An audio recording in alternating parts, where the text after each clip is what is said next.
හරි ළමයි හැමෝම පොඩ්ඩක් නැගිටින්න බලන්න.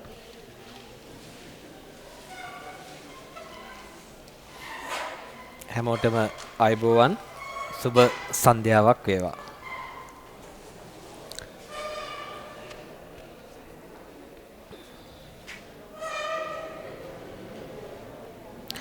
අපි අද සාකච්ඡා කරන්නේ අපේ ප්‍රශ්න පත්‍ර පන්තියේ 10 වෙනි ප්‍රශ්න පත්‍රය.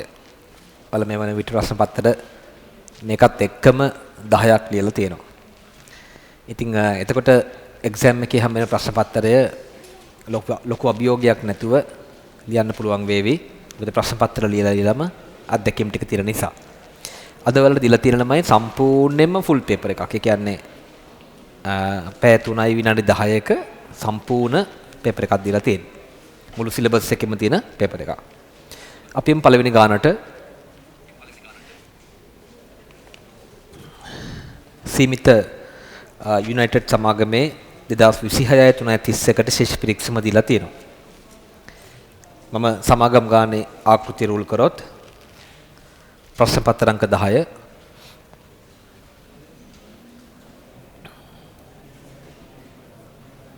ප්‍රශ්න අංක 1 සීමිත යුනයිටඩ්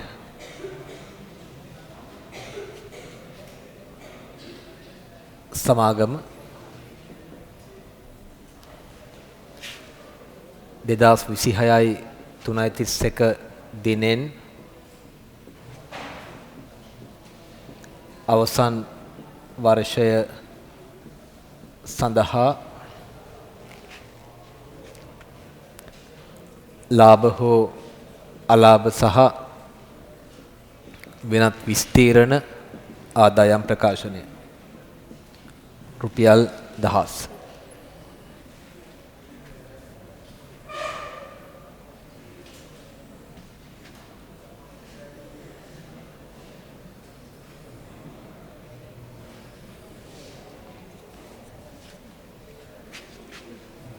අයභාරය අඩු කිරීම විකුණුම් පිරිවැය සමානයි දලලාභය ධන වෙනත් ආදායම් ඍණ බෙදා හැරීමේ පිරිවැය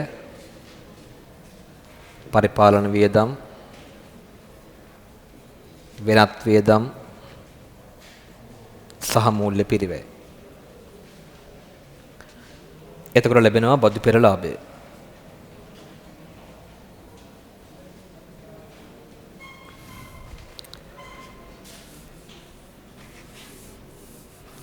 එකකින් අඩු කරොත් බදු වියදම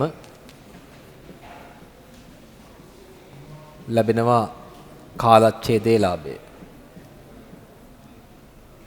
ඒකට වෙනත් විස්තීර්ණ ආදායම් ගලපන්න පුළුවන්. එතකොට ලැබෙනවා මුළු විස්තීර්ණ ආදායම.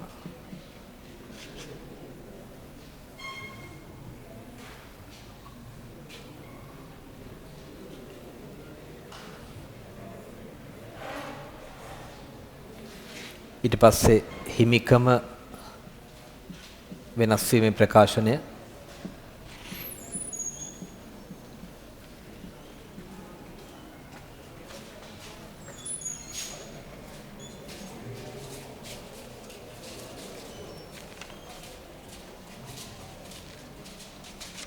මේකේ පොදු සංචිතයක් තියෙනවා.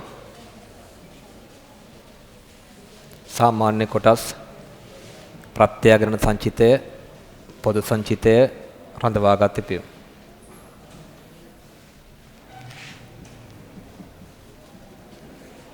සාමාන්‍ය කොටස් ප්‍රත්‍යයග්‍රහණ සංචිතය පොදු සංචිතය රඳවාගත් තිබේ. ඊට පස්සේ මූල්‍ය තත්ත්ව ප්‍රකාශනය සීමිත යුනයිටඩ් සමාගම 2026 3:31 දිනට මූල්‍ය තත්ත්ව ප්‍රකාශනය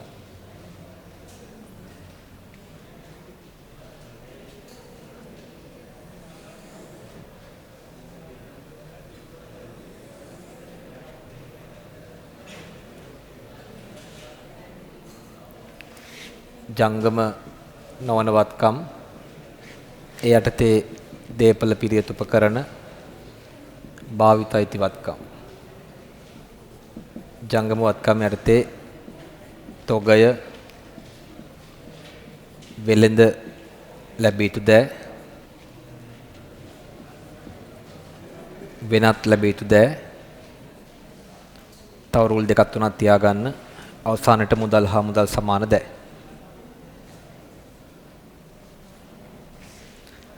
ඊට පස්සේ හිමිකම යටතේ ප්‍රකාශිත ප්‍රාග්ධනයේ සාමාන්‍ය කොටස්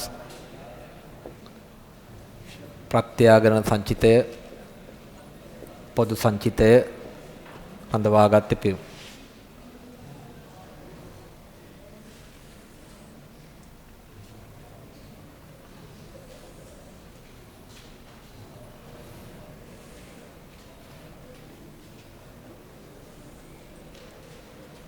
ඊළඟට ජංගම නොවන වගකීම් උපරිම රූල් දෙකක් තිබ්බනම් ඇති අවසානයේට ජංගම වගකීම් ඒ යටතේ වෙළඳ ගෙවිය යුතු දෑ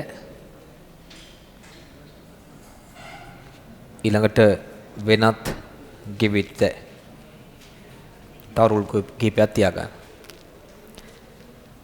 සටහන් ටික මේකේ අයබාරියට සටහනක් තියෙනවද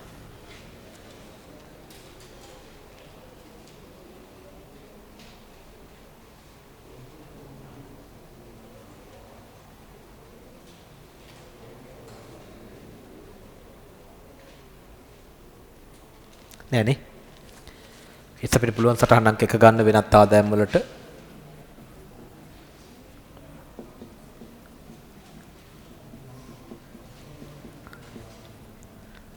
සටහන් අංක 2 බදු පෙරලාභයේ ගණනයේදී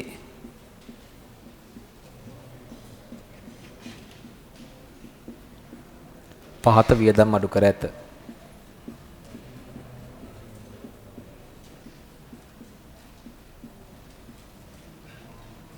සටහන් අංක 3 ආදායම් බදු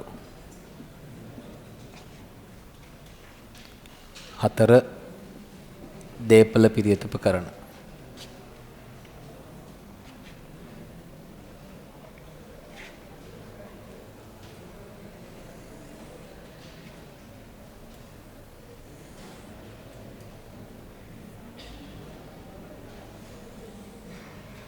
වත්කම් පන්ති තියෙන්නේ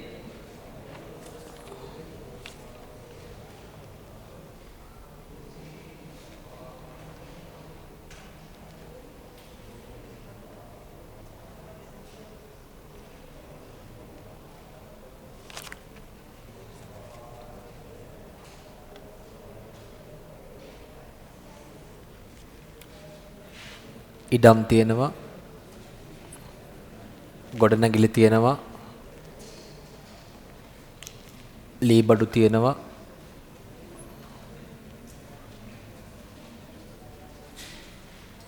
සහ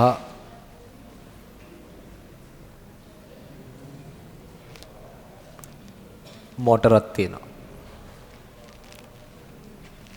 25යි 4යි එකට ශේෂය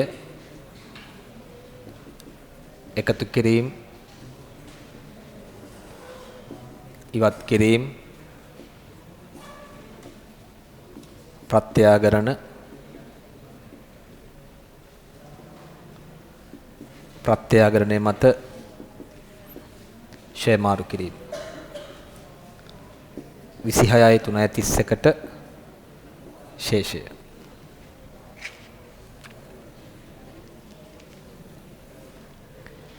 ඊට පස්සේ සමුචිත ෂෙයවල 25යි 4යි 1ට ශේෂය වර්ෂයේ ෂෙයා අපි එකතු කරනවා ඉවත් කිරීම අපි අඩු කරනවා ප්‍රත්‍යාගරණය මත ෂෙයා මාරු කිරීම අඩු කරනවා. ඒතර 26යි 3:31ට සමුචිත ෂෙයවල ශේෂය ලැබෙනවා. ඒතර 26යි 3:31ට ධාරණ වටිනාකම හොයා ගන්න පුළුවන්.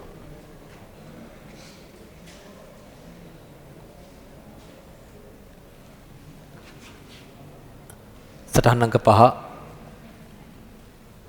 භාවිත අයිතිවත්කම් පිරිවැය අඩු කිරීම සමුච්චිතශය එතකොට ධාරණ වටිනාකම ලැබෙනවා. සටහන් අංක 6 වෙනත් ලැබිය යුතු දෑ සටහන් අංක 7 වෙනත් ගෙවිය යුතු දෑ සටහන් අංක 7න් පස්සේ තව රූල් 3ක් විතර තියාගන්න. හෙළිදරව් කිරීමේ සටහන් තියෙන්න පුළුවන්. ඊට පස්සේ පෙර වැඩ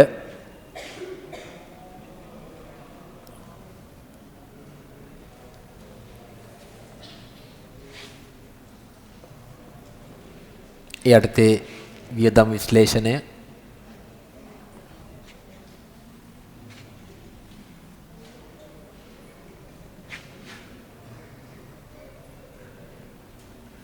බෙදා හැරීමේ පිරිවැය පරිපාලන වියදම්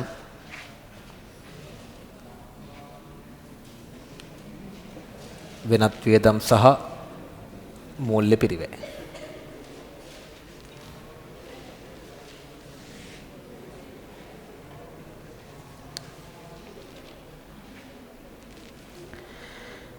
හරි අපි යමු ශේෂ පිරික්සීමේ තියෙන අයිටම ටිකට. ප්‍රකාශිත ප්‍රාග්ධනය සාමාන්‍ය කොටස් 4,40,000ක් තියෙනවා. රඳවාගත් පියුම් 25/3/31ට ඒ කියන්නේ ගිය අවුරුද්දේ අගට තියෙනවා. ඊළඟට 12 ණය තියෙනවා. මූල්‍ය පිරිවැය විකුණුම් නොඉපයූ අයභාරය 25/3/31ට තොගය විකුණුම් පිරිවැය ඉඩම් සහ ගොඩනැගිලි ලීබඩු මෝටර රථ සමුචිතශය 25/3/31ට කියන ගිය අවුරුද්දකට යටතේ ගොඩනැගිලි ලීබඩු මෝටර රථ පරිපාලන වියදම් බෙදා හැරීමේ පිරිවැය වෙළඳ ලැබිය යුතු දෑ සහ ගෙවිය යුතු දෑ හානි කරන අලාභ සඳහා ඉඩ හැරීම ආයෝජන ආදායම ආදායම් බදු ප්‍රතිපාදනය ගිය අවුරුද්දේ අවසන් දවසට ආදායම් බදු ප්‍රතිපාදනය ගෙවූ බදු වෙළඳ ආයෝජන මුදල් අයිටම් ටික නිකන් දල වශයෙන් කියවගෙන යන්න ඕනේ. පළවෙනි ගැලපීමට આવොත් ළමයි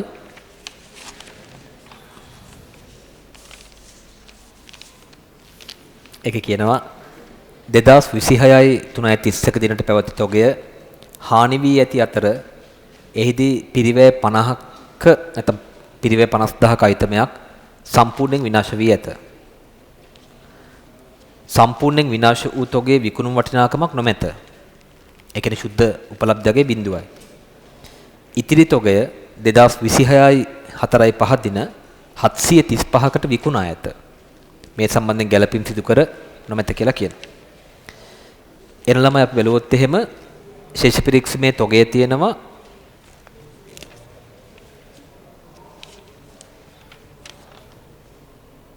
800ක්. අපිට හිතන්න වෙන්නේ මේ තමයි අවසන් තොගයේ පිරිවැය කියලා. තොගය 800ක් තියෙනවා. මේකේ තියෙන 50ක තොගයක් සම්පූර්ණයෙන් හානි වෙලා. ඒක අපිට කපා හරින්න පුළුවන්. ඒතර තොගෙන් අඩු කරන්න ඕනේ 50ක්. ඊට පස්සේ වෙනත් වේදමක් ලෙස ලියන්න තොග හානි කියලා. තොග කපා හැරීම කිව්වත් කමන්නේ. තොග හානි කියලා මම දාන්නම්. තොග හානිය 50යි. හරිනේ? ඊට පස්සේ ඉතිරි තොගයේ තියෙනවා 750ක්. මේ තියෙන ඉතිරි තොගයේ පිරිවැය. හැබැයි අපිට කියනවා මේ ඉතිරි තොගය 2026යි 4/5 දවස් 5කට පස්සේ 735කට වික්කා කියලා. එකෙන් අපිට සාක්ෂියක් ලැබෙනවා වාර්තා කරන දිනට මේ තොගයේ සුද්ධ උපලබ්ධ අගය 735යි කියලා. දවස් 5කට පස්සේ වික්කා කියන කවදාවත් දවස් 5ක් ඇතුළත මූල්‍ය ප්‍රකාශන නිකුත් කරන අනුමැතිය දෙන්න බෑනේ. අනිවාර්යයෙන් මේක ගලපන සිදුවීමක් වෙනවා. නේ? පිරිවැයට වඩා සුද්ධ උපලබ්ධ අගය තව අඩුයි 15කින්. ඒකත් අපිට කපා හරින්න වෙනවා. කපා හැරීම 15යි. යම් කෙනෙකුට පුළුවන් මේ 50ට තවත් 15ක් එකතු කරලා 65ක් ලියන්න. එහෙම නැත්නම් කෙනෙකුට පුළුවන් තවත් 15ක් වෙනම අයිතමයක් ලෙස ලියන්න. තොග කපා හැරීම කියලා තව 15ක් ලියන්න පුළුවන්. මේක වෙනම තිබ්බත් එකට තිබ්බත් උත්තරේ හරි. එතකොට තොගෙන් තව 15ක් කපා හැරපුවාම තොගේ අගේ වෙන්නේ 750න් 15ක් ගියම 735යි. ඒ සමූල්‍ය තත්ත්ව ප්‍රකාශනයේ තොගේ 735ක් තියෙන්න ඕනේ. මෙන්න මෙතන 735ක් තියෙන්න ඕනේ. එනිසා ඇත්තට මොකද උනේ 50යි 15යි 65ක් තොග ගිණුමට බැර වුණා. වෙනත් වේදම් ලෙස අපි දැම්මා 65. ඒ කියන්නේ තොග කපා හැරීම 65යි තොග ගිණුමට බැර 65යි. දෙවෙනි ගැලපීම 2025යි 4යි 1 දින ගොඩනැගිලි 11000කට ප්‍රත්‍යග්‍රහණය කරන ලදී. මෙදින ගොඩනැගිලි වල තීරණය කළ ඉතිරි පළදා ජීව කාලයේ වසර 20ක් වන අතර සුන්බුන් අගය 1000ක් වේ. මේ සම්බන්ධයෙන් ගැලපීම් සිදු කරන මැත. ලේසි ගැලපීමක්. දැන් අපි දැක්ක සමුචිත ශේෂ වල දීලා තිබුණේ 25යි 3යි 30කට ශේෂ. ඒ කියන්නේ ගිය අවුරුද්දේ අවසානට ශේෂ. ඒ ටික අපිට ලියා ගන්න පුළුවන් ළමයි. බලන්න සමුචිත ශේෂ ගොඩනැගිලි වල 500ක් තියෙනවා. ඉඩම් ශේෂ කරන්නේ පළදා ජීව කාලය අසීමිත නිසා. ගොඩනැගිලි වල ආරම්භක සමුචිත ශේෂ 500ක් තියෙනවා. අනිත් ටිකත් අපි දාගෙන හිටියොත් ලීබඩු වල 350යි මෝටර රථ වල 1500ක් තියෙනවා. දැන් ඉඩම් සහ ගොඩනැගිලි ශේෂ පිරික්සීමේ තියෙන එකට වටිනාකම 20500ක් ලෙස අපිට ගැලපීමේ කියනවා තුන්වෙනි ගැලපීම තුල ඔයාලා බැලුවොත් එම තියෙනවා ඉඩමේ පිරිවැය 10000ක් කියලා. ඒතර ඉඩමේ පිරිවැය 10000යි නම් දෙකේම එකතුව 20500ක් තියෙනවා. එතකොට 20500න් 10000ක් ගියාම ගොඩනැගිලි වල පිරිවැය 10500ක් එනවා. හරිනේ? දැන් ආරම්භක දවසේ ප්‍රත්‍යග්‍රහණය කරන ගොඩනැගිලි ගැලපීම් කළා නැහැ. එනිසා අපිට ලේසියෙන් මෙන්න මේ ආරම්භක සමුචිතශය වත්කම් ගිණුමට මාරු කරන්න පුළුවන්. එනිසා ප්‍රත්‍යග්‍රහණය මත ෂේ මාරු කිරීම යටතේ 500ක් අඩු වෙලා තියෙන්න ඕනේ. ඒක වත්කමට මාරු වෙන්න ඕනේ. එනිසා වත්කමත් අඩු වෙනවා. එනිසා වත්කම් පැත්තෙනුත් 500ක් අඩු වෙලා තියෙන්න ඕනේ. ගොඩනැගිල්ල ප්‍රත්‍යග්‍රහණය කරන්නේ 25යි 4යි 1 දින 11000කට. ඒ කියන්නේ ප්‍රත්‍යග්‍රහණ ගැලපීම සියල්ල කරාට පස්සේ මෙන්න මෙතන තියෙන්න ඕනේ සාධාරණ අගය 11000. එහෙම වෙන්න නම් බෑක්වර්ඩ් ගිහිල්ලා මෙතන අතිරික්තයක් දෙන්නේ ඌනතාවයක් දෙන්නේ කියලා ගණනය කරන්න. එහෙම ගණනය කරන්න පුළුවන් අපිට බෑක්වර්ඩ් යනකොට අපි දන්නවා අඩු කරපුවා එකතු කරන්න එකතු කරපුවා අඩු කරන්න. 11000ට 500ක් එකතු කළොත් 11500යි 11500න් 10500ක් අඩු කරොත් 1000ක අතිරික්තයක් එනවා. හරිද? දැන් බලන්න මේ තියෙන්නේ ප්‍රථම ප්‍රත්‍යග්‍රහණයෙන් ඇතිවෙච්ච අතිරික්තයක්ද නැත්නම් මීට පෙර ප්‍රත්‍යග්‍රහණය කරලා තියෙනවද කියලා.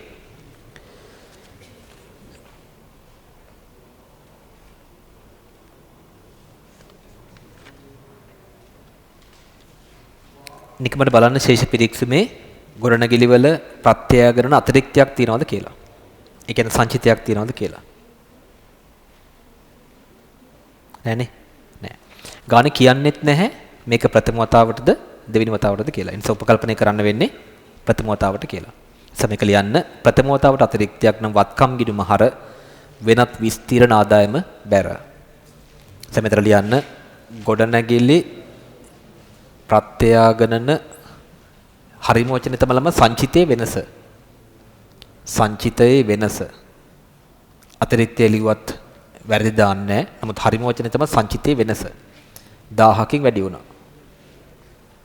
අතිරික්තය තිබ්බා කියලා ප්‍රශ්නයක් නැහැ. දැලමයි ගොඩනැගිල්ල ප්‍රත්‍යග්‍රහණය කරේ අවුරුද්දේ මුල. එහෙනම් ඉතිරි පළදා ජීව කාලය මත ෂෙයා කරන්න ඕනේ. එතන අපි ගොඩනැගිලි වල ෂෙයා කරණය කරොත් ගොඩනැගිලි ෂය ප්‍රත්‍යග්‍රහණිතගෙහිවත් සාධාරණගය 11000යි. අපිට කියනවා ගානේ දෙවෙනි ගැලපීමේ සුන්බුන්නගේ 1000ක් තියෙනවා කියලා. එතකොට ෂෙයා කළ හැකි අගය 10000ක් එනවා. ඒක බෙදුවොත් ඉතිරි පළදා ජීව කාලය 20න් කීයක් එනවද? 500ද? 500ක් එනවා. මේ අවුරුද්දේ ෂෙයා 500ක් එනවා. සාධාරණගේ අඩු කිරීම, සුන්බුණගේ බෙදීම, ඉතිරි ඵලදා ජීව කාලය. ඒක දීලා තියෙනවා. එන වසරේ ෂය ගිණුම් ගත කරමු. සමුචිත ෂය වලට එකතු කරන්න 500ක්. අනිත් පැත්තෙන් පරිපාලන වියදමක් ලෙස ලියන්න 500ක්. ගොඩනැගිලි ෂය 500. ඊළඟට ගැළපීමක් 4 2026යි 3.31 දින ඒ කියන්නේ අවුරුද්ද අවසානයේ පිරිවැය 2000ක් වූ 2025යි 4යි 1 දිනට ධාරණ වටිනාකම 800ක් වූ මෝටර රථයක් 900කට විකුණන ලදී. විකිණීමෙන් ලැබූ මුදල් ගිණුමට හර කර විකුණුම් ගිණුමට බැර කිරීම හැර වෙනස් සටහන් තබා නැත. එහෙනම් අපි සටහන් ටික නිවැරදි කරමින් සටහන් කරගෙන යමු. මෝටර රථවල පිරිවැය තියෙනවා ඒ අනුව ශේෂ පිරික්සීමට අනුව 4500ක්. ඒතර අපිට හිතන්න වෙන්නේ ඒ තමයි ආරම්භයේ තිබුණ මෝටර රථවල පිරිවැය කියලා. මේකෙන් පිරිවැය 2000ක මෝටර රථයක් තමයි විකුණන්නේ. ඒ ඉවත් කිරීම යටතේ 2000ක් අඩු වෙලා තියෙන්න ඕනේ. ඔයාලා පුංචි ගිණුමක් රෝල් කරන්න ඉවත් කිරීමේ ගිණුම එහෙම නැත්නම් මෝටර රථ ඉවත් කිරීමේ ගිණුම කියලා.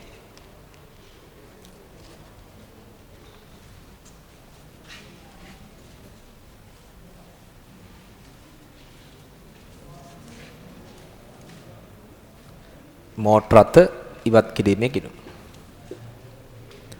මෝටර රථ ගිණුමට 2000ක් බැර කළා ඉවත් කිරීමේ ගිණුමට 2000ක් හර කරන්න. හැබැයි ඔයාලා බැලුවොත් එහෙම මේ මෝටර රථ ඉවත් කරන්න 26යි 3.31 ධාරණ වටිනාකම දීලා තියෙන්නේ 25යි 4යි 1ට.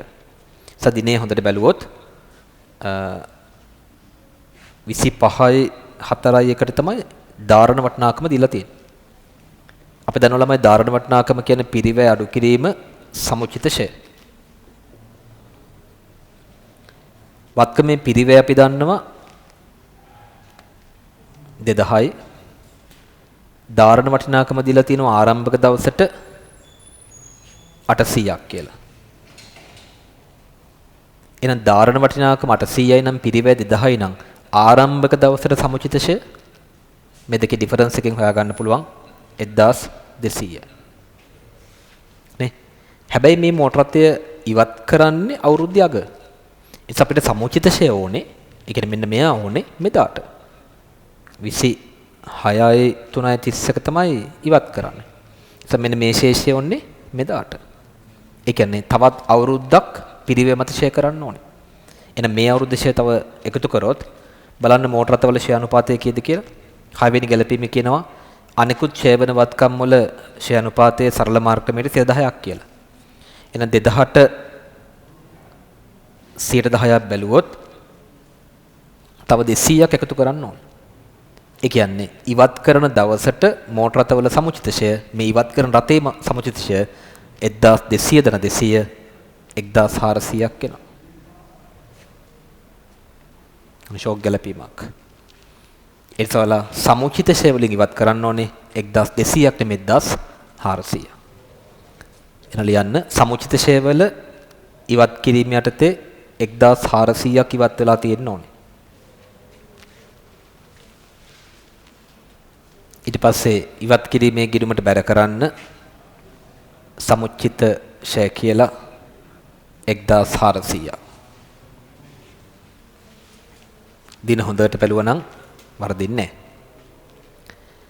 ඊළඟට මේක ඉවත් කරන්නේ 900කට ලැබිච්ච මුදල ගිණුමට හර වෙලා තියෙනවා. ඒකේ වරදක් නැහැ. හැබැයි විකුණුම් ගිණුමට බැර වෙලා තියෙනවා. ඒක වැරදි. ඒ විකුණුම් ගිණුමට හර කරලා මේ ගිණුමට බැර කරන්න. එහෙනම් මම මේක ගන්න විකුණුම් ගිණුමෙන් 900. අපි දන්නවා ළමයි විකුණුම් ගිණුමට හර වෙනවා කියන්නේ විකුණුම් කින ආදායම අඩු වෙනවා. එස බලන්න විකුණුම් ශේෂ පිරික්සීමේ කීයක් තියෙනවද කියලා. 28000ක් තියෙනවා. ඒ 28000න් 900ක් අඩු වෙන්න ඕනේ. අය බාරය යටතේ 28000න් 900ක් අඩු වෙලා තියෙන්න ඕනේ.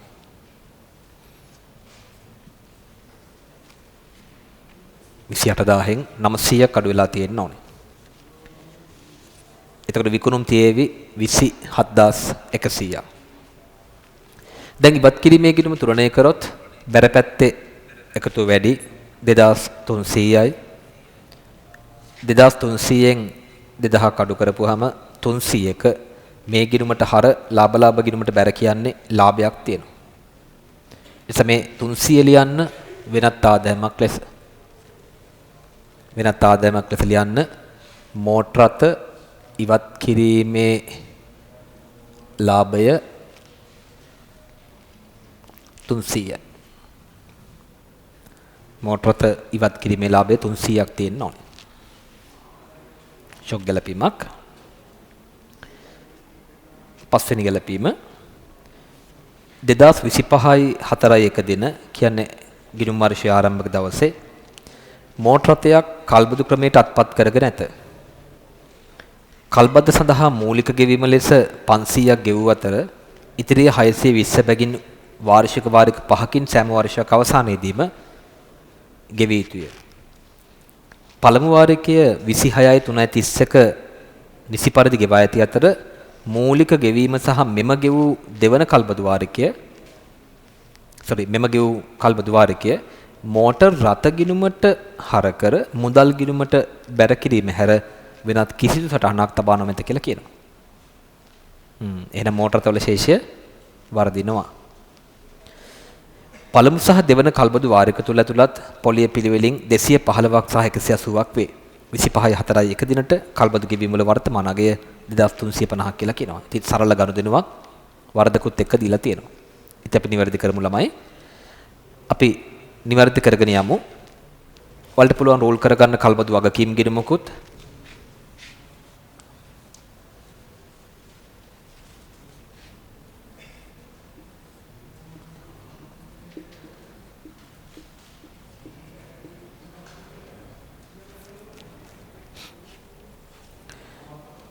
ඉස්සෙල්ලම මූලික ගෙවීම 500ක් තියෙනවා. ඒක දැන් තියෙන්නේ මෝටර රථ ඇතුලේ. මේ 4500 ඇතුලේ තියෙනවා. එසම මේක වැරදි ළමයි. ඔන්න මම මෙහෙම මකනවා. ඔයාලත් මකන්න ලිව්වනම් මෙන්න මේක. එහෙම වෙන්න පුළුවන් ළමයි. ඔක්කොම ගණන් ඒ කියන්නේ ඔක්කොම ගැලපීම් ටික කියවලා ගන්න හදන්න තරම් වෙලාවක් නැහැනේ. ඒසයි ලක්කම් වරදින්න පුළුවන්. එතකොට මේ තිබුණ 4500 ඇතුලේ මූලික ගෙවීම් 500ක අගයක් තිබුණා. ඒක යන්න ඕනේ භාවිත අයිතිවත්කමේ පිරිවැයට. මම මෙතෙන් එකතු කරනවා 500. මෝටර රථ ගිණුමට බැර 500යි භාවිත අයිතිවත්කම් ගිණුමට හර 500යි. ඊට අමතරව පළවෙනි වාරිකයේ ගෙවීම 620කුත් තිබුණා. අපි දන්නවා ළමයි වාරිකයේ ගෙවුවට පස්සේ කල්බදු වගකීම් ගිණුමටයි හර වෙන්න ඕනේ. මම මෙතනින් අඩු කරනවා තව 620ක්. මෝටර රථ ගිණුමට බැර 620යි කල්බදු වගකීම් ගිණුමට හර 620යි. මම මේක ගත්තේ මෝටර රථ ගිණුමේ. දැන් මෝටර රථවල තිබුණු ශේෂය ගන්න පුළුවන්. 4500න් 500ක් අඩු කරපුවම 3000යි 3000න් 620ක් ගියාම 2380යිද?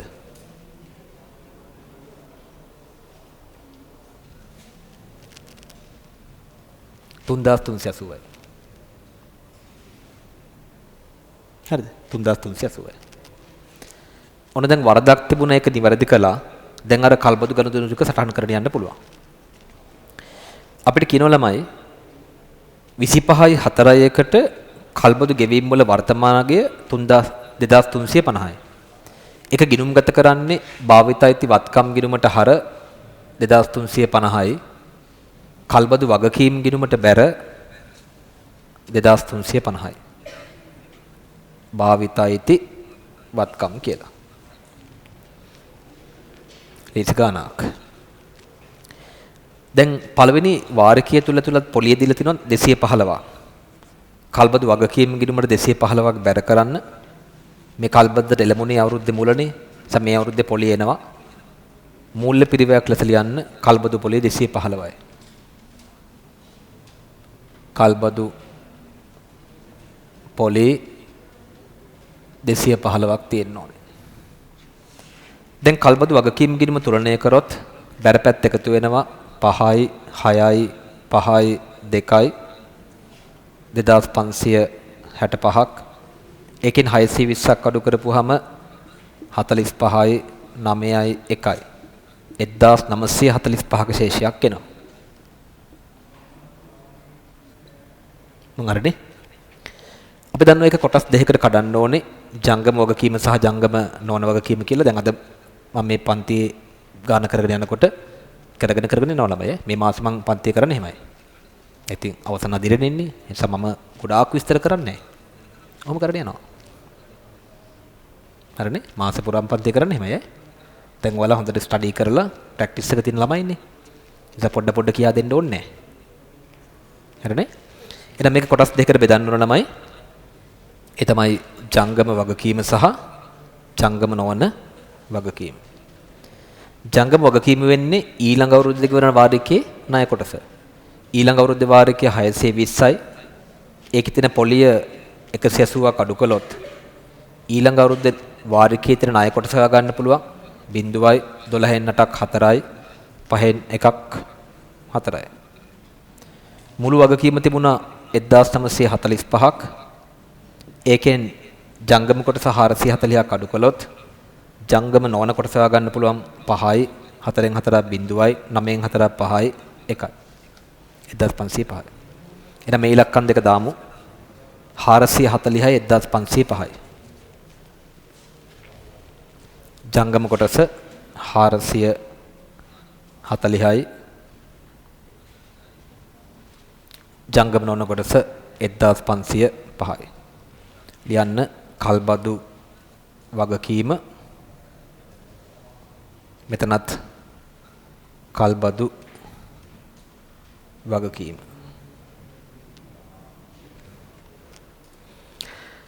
දැන් කල්බද්දට ලැබුණේ අවුරුද්දේ මුල නිසා භාවිතයිති වත්කම ෂෙයා කරන්න ඕනේ. මොකද්ද කියන්න අපිට? වෙන මොනවත් කියන්නේ නැහැ. අයිතිය මාරු වෙනවද කියලා කියන්නේත් නැහැ.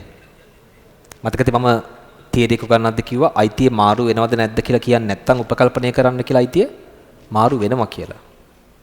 ඒ අයිතිය මාරු වෙනවා කියන පදනමෙන් ගත්තොත් මේක පළදා ජීව කාලය මත ෂෙයා කරන්න වෙනවා. ඒ ෂෙයා අනුපාතය ගන්න වෙන්නේ 10%ම තමයි. හරිද? මොකද අනිකුත් ෂෙයා වෙන වත්කම් කියලා කියන්නේ ඉඩම් හැරනේ. එතකොට ෂෙයා වෙන වත්කම් සියල්ල ඇතුලේ භාවිතයිති වත්කමක් තියෙනවා. එතන මේක 10%ක් ෂෙයා කරොත් පිරිවැයනවා 500 ධන 2350 2850යි. ඒකෙන් 10%ක් ගත්තොත් 285ක් එනවා. මේක මෝටර රථයක්. ඒ නිසා බෙදා හැරීමේ පිරිවැයක් ලෙස ලියන්න. භාවිතයිති මෝටර රථ ෂය 285යි. අයිතිය මාරු වෙනවද නැද්ද කියලා ගානේ කියන්නේ නැත්නම් විශේෂයෙන් උපකල්පනය කරන්න අයිතිය මාරු වෙනවා කියලා. ඒ නිසා පළදා ජීව කාලය මත ෂෙයා කරන්න ඕනේ. දැන් අනිකුත් වත්කම් ටික ෂෙයා කරන්න පුළුවන්. සාමාන්‍යයෙන් ඔහොම දුන්නාම ඊළඟ ගැලපීම් ටික දීපල පිරිත උපකරණ බලපාන්නේ.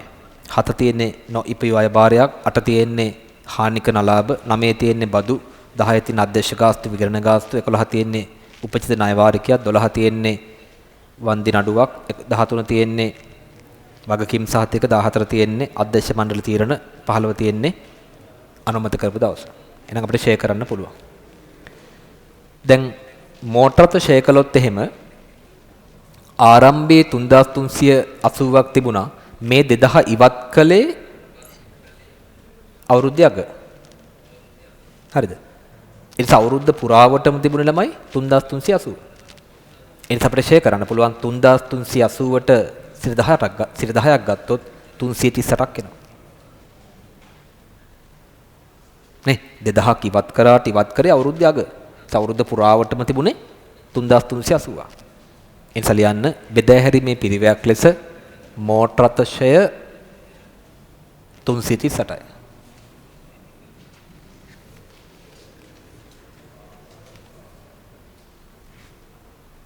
හරිද?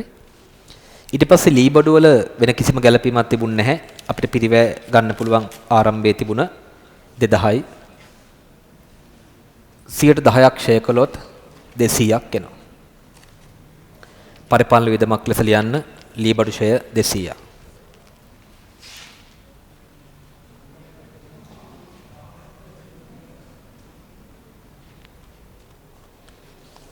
ඒ අනුව ගැලපීම් අංක 6ත් අපි අවසන් කළා. 7 වෙනි ගැලපීම 25යි 3යි 31 දිනට නොඉපයූ අයභාරය 25 අප්‍රේල් මාසයේදී විකිණීමට එකඟ වී ඇති භාණ්ඩ තොගයක් සඳහා ගෙවූ සිට 50ක අත්තිකාරමක් වේ. 2025 අප්‍රේල් මාසයේදී මෙම භාණ්ඩ තොගය එකඟ වූ පරිදි ගණදුනුකරට බාර දී ඇත. මෙම භාණ්ඩ තොගය හා සම්බන්ධ ඉතිරි මුදල් නිසි පරිදි ලැබී මුදල් ගිණුමට හර කර ණයගති පාලන ගිණුමට බැර කර ඇතත් විකුණුම් අයභාරය හඳුනාගන්න මැත. ඔන්න මම රෝල් කරන පුංචි ගිණුම් දෙකක්.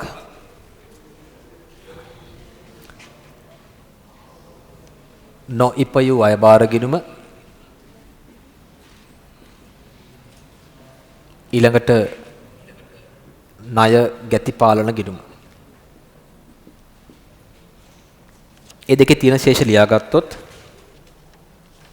නොඉපයූ අයභාර ගිණුමේ ශේෂයක් තියෙනවා 25යි 3යි 31ට 1200ක්. එක වගකීමක්නේ. බැර පැත්තෙන් ශේෂයක් එන්න ඕනේ. වෙළඳ ලැබ යුතු දෑ හේවත් ණයගැතියන්ගේ ශේෂය එනවා. ශේෂ පිරික්සීමට අනුව 2450.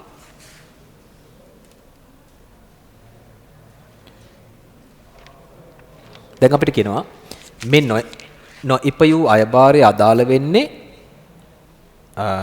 25 අප්‍රේල් මාසේ විකිණීමට එකඟ වෙච්ච භාණ්ඩ තොගයකට අදාළව සිට 50ක අත්තිකාරමක් ලෙස. ඒතර මේ භාණ්ඩ තොගයේ 25 අප්‍රේල් මාසය කියන්නේ අපේ වාර්තා කරන කාලචිදී පළවෙනි මාසය. ඒ මාසය තුල ගණදුනුකරට ලබා දුන්නා කියලා කියනවා. ගණදුනුකරට බාර දුන්නා නම් අපිට අයභාරය හඳුනා ගන්න පුළුවන්.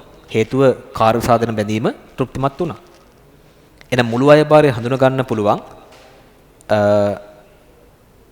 මේකෙන් නිරූපණය වෙන්නේ සිට 50ක්නේ. එතන මුළු අයභාරය මේක දෙකකින් වැඩි කරා නම් 2400ක් එනවා. හරිද? එහෙනම් මේක පදනම් කරගෙන මම මුළු අයභාරය ගණනය කරනවා.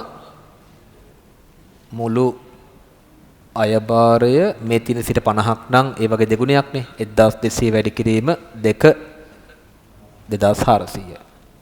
අයභාරය හඳුනාගත්තොත් ණයගති පාලන ගිණුමට හර 2400යි විකුණුම් ගිණුමට බැර. ඉතින් විකුණුම් වලට තව එකතු වෙන්න ඕන ළමයි 2400ක්. මෙන්න මෙතෙන් එකතු වෙන්න ඕනේ ධන 2400.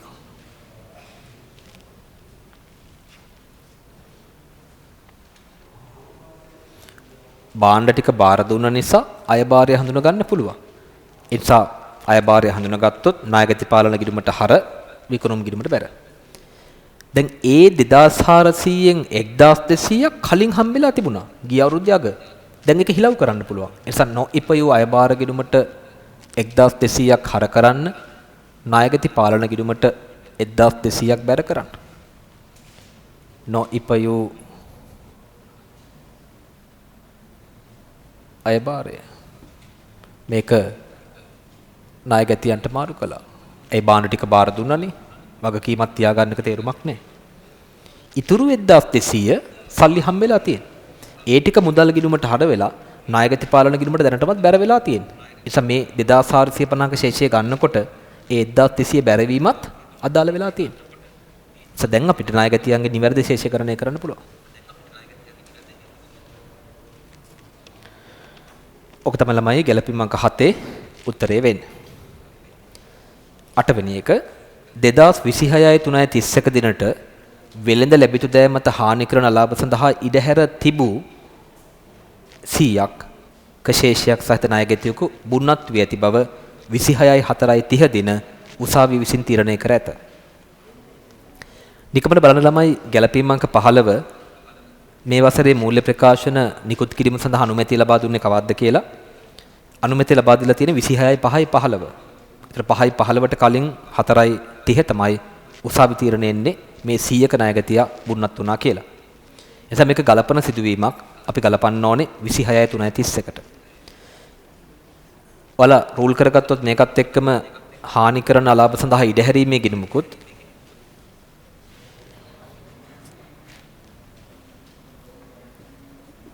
හානි කරන අලාභ සඳහා ඉඩහැරීමේ ගිණුමක්. එයාගේ තියෙන ශේෂය අපි ලියාගමු. ඉඩහැරීමේ ගිණුම කියලා ළමයි වත්කම් අඩුවීමේ ගිණුමක්. එහෙනම් එයාගේ ශේෂය බැර. බලන්න හානි කරන අලාභ සඳහා ඉඩහැරීම 160ක බැර ශේෂයක් තියෙනවා. එතකොට මේ 160 ඇතුළේ තියෙන 100ක් තමයි කපා හරින්න කියලා කියන්නේ. නේ ඒක ගලපන සිදුවීමක්. එහෙනම් කපා හරිනකොට ණයගති පාලන ගිණුමට 100ක් බැර ඉඩහැරීමේ තියෙන ශේෂයක් නේ කපා හරින්නේ. ඒස වියදම් ගිණුමට නෙමෙයි හර වෙන්නේ ඉඩහැරීමේ ගිණුමට හර වෙනවා.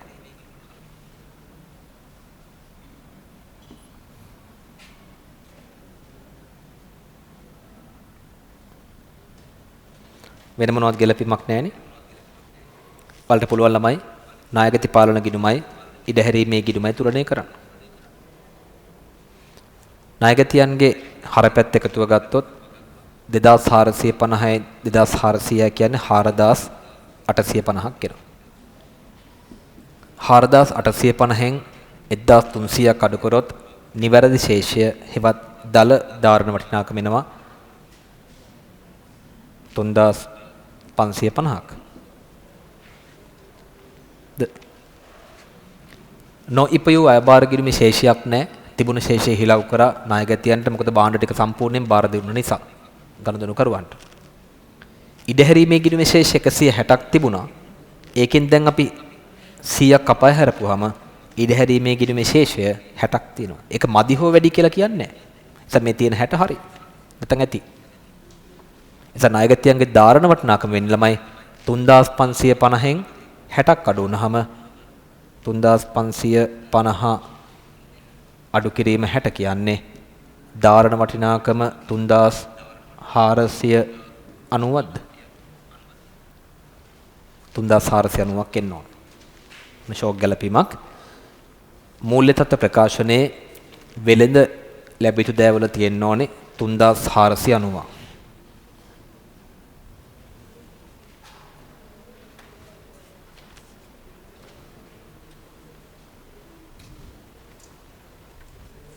ණයගතියන්ගේ අවසාන ශේෂයෙන් ඉඩහැරීමේ අවසාන ශේෂය අඩු කරන්න.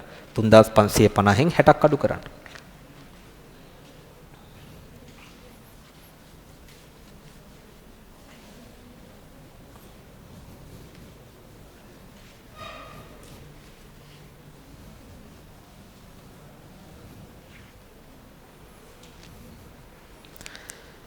හරි අපි ගත්තොත් ළමයි ගැලපීම් අංක 9 ප්‍රවර්තන වර්ෂය තුල ගෙවූ ආදායම් බදු තුල 24 25 වර්ෂයට අවසන් වශයෙන් ගෙවූ 40ක් තියෙනවා කියලා කියනවා.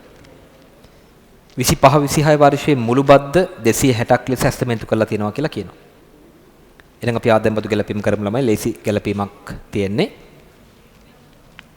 මම ගෙවූ බදු විශ්ලේෂණය කරගත්තොත් බලන්න ශේෂ පිරික්සීමේ ගෙවූ බද්ද කීයක් තියෙනවද කියලා. ශේෂ පිරික්සීමේ ගෙවූ බද්ද තියෙනවා 250ක්. ඒක කොටස් දෙකකට කඩාගත්තොත් පසුගිය වර්ෂයේ සහ ප්‍රවර්තන වර්ෂය කියලා අපිට කියන මේ 250 ඇතුලේ පසුගිය වර්ෂයට ගෙවුව 40ක් තියෙනවා කියලා. එහෙනම් ප්‍රවර්තන වර්ෂයට ගෙවුව ගාන හොයාගන්න පුළුවන් 250න් 40ක් ගියම 210යි. ඊට පස්සේ කියනවා ප්‍රවර්තන වර්ෂයේ මුළු බදු වගකීම ණයගති පාලන ගිණුමයි මේ ඉඩහැරීමේ ගිණුම මකනවා. හරිනේ? ප්‍රවර්තන වර්ෂයේ මුළු බදු වගකීම අපිට කියනවා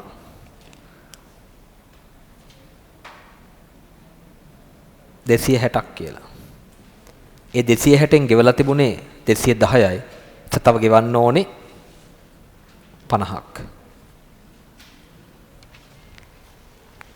ඔයාලා බැලුවොත් එහෙම ආරම්භක දවසට ආදායම් බදු ප්‍රතිපාදනය කීයද කියලා? ආදායම් බදු ප්‍රතිපාදනය 25යි 3යි 31කට 30ක් තියෙනවා. ඔන්න ප්‍රතිපාදනයේ දැනට අපිට 30ක් තියෙනවා. අපි දන්නවා ගෙව්ව ගාන තමයි පසුගිය අවුරුද්දේ සත්‍ය ගාන. ඒ පැත්තෙන් බලනකොට මේ ප්‍රතිපාදනයේ 10කින් මදි. 40න් 10ක් අඩු කරපුවම 10යි.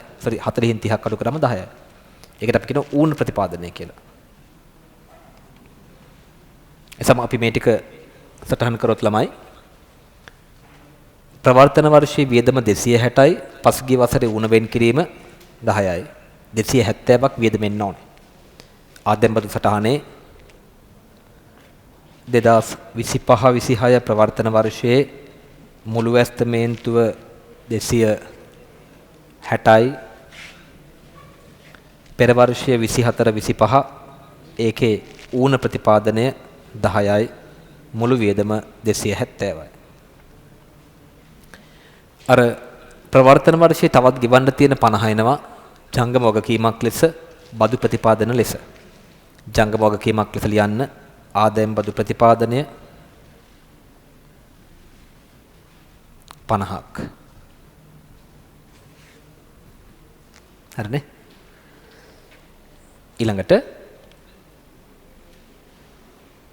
10 වෙනි ගැලපීම 26/3/31ට අධ්‍යක්ෂ ගාස්තු 400ක් සහ විගණන ගාස්තු 350ක් බැගින් උපචිතය මේ ගලපා නැත. ලේසි. අපි ලියමු පරිපාලන වියදම් වල අධ්‍යක්ෂ ගාස්තු 400යි විගණන ගාස්තු 350යි. මේ දෙක ගෙවලා නැහැ. එසම මෙන්න මෙතන වෙනත් ගෙවිතු දෑවල ලියන්න අධ්‍යක්ෂ ගාස්තු 400යි විගණන ගාස්තු 350යි. සටහන් අංක 7 එයට වෙනත් ගෙවිතු දෑ. ගැලපීම් අංක 11 2026-3/31ට උපචිත ණය වාරිකය 100ක් සඳහා ගැලපීම් කරන මැත. මෙම වාරිකයේ ඇතුළත් පොලිය 40කි. 2026-3/31ට පවතින ණය ශේෂයෙන් 1200ක්. උතර නම් වැරදිනේ. එතන වෙනවා 27/3/31 කියලා. එතන පොඩි වරදක් වෙලා තියෙන දිනේ. 2026-3/31 දිනට පවතින ණය ශේෂයෙන් එතන හදාගන්න ළමයි 2027-3/31කින් අවසන් වර්ෂයේ ගෙවීමට නියමිතය. අවසන් දිනය 27 වෙන්න ඕනේ.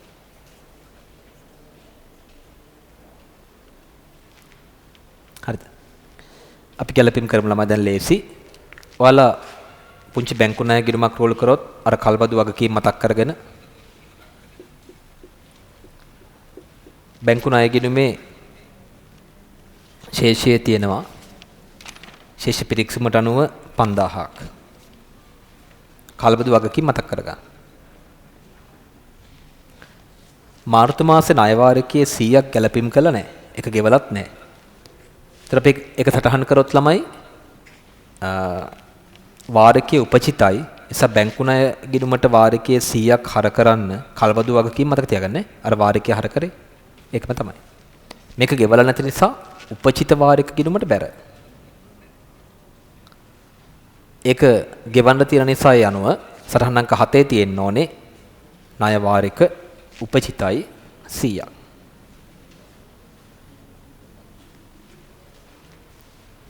කල්බදු වගකීමම තමයි. වෙන කිසිම වෙනසක් නැහැ.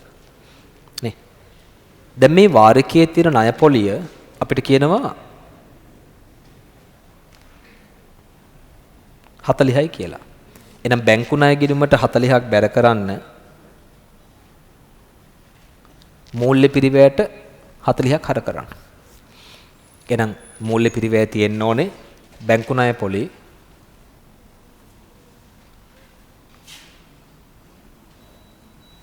40ක්.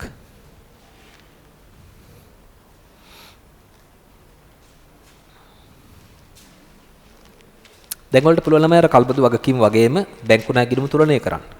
බැර පැත්ත එකතුව 5040යි.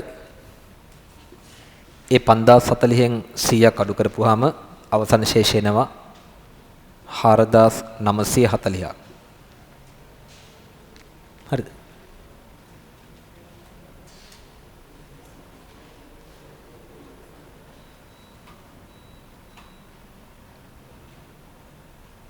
හාරදාස් 940ක් නෙමෙයිද? ඔව්නේ. හරිනේ. 960ක් නෙමෙයිනේ 40නේ. පොලිය 40ක් නේද කියන්නේ?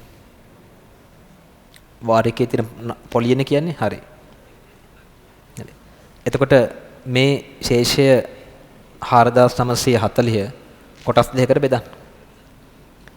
ඒකේ දිනේ වෙනස් වෙන්න කිව්වා 27/3/31 අවසන් වර්ෂය තුල 1200ක් ගෙවන්න තියෙනවා. එහෙනම් ජංගම කොටස අපි දන්නවා 1200යි.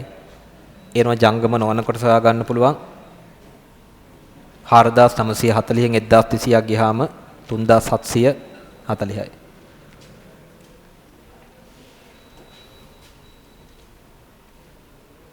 ඔය වැඩි කරාද ඔක?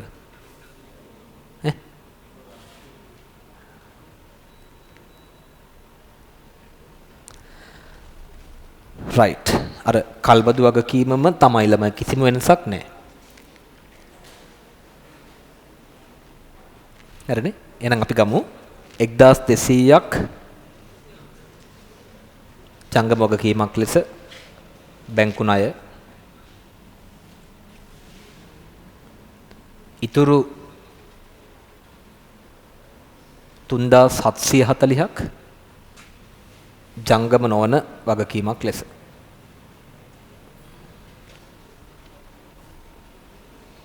මේ අනුර මේක නම් ඔෆ් කරන්න හරිය. right ගැලපීම් අංක 12 2025/4 දින සමාගමේ හිටපු සේවකයෙක් 500ක වන්දියක් ඉල්ලා සමාගමට විරුද්ධව නඩුවක් ගොනු කර ඇත. 26/3/31 දිනට මෙම නඩුවේ තීන්දුව ප්‍රකාශ කර නොමැති අතර තීන්දුව කුමක් වේවිදයි යන්න තීරණය කිරීමට අපහසු බව සමාගමේ නීතිඥවරු පවසයි. මොකද ළම මේක අසම්භාව්‍ය වගකීමක්. අසම්භාව්‍ය වගකීමක් අපි හෙළිදරව් කිරීමක් පමණයි කරන්නේ. එන ලියන්න සටහන් අංක 8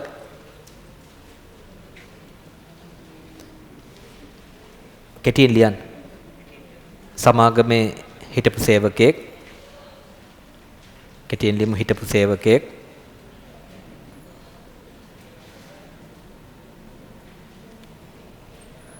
ලක්ෂ 5ක වන්දියක් ඉල්ලා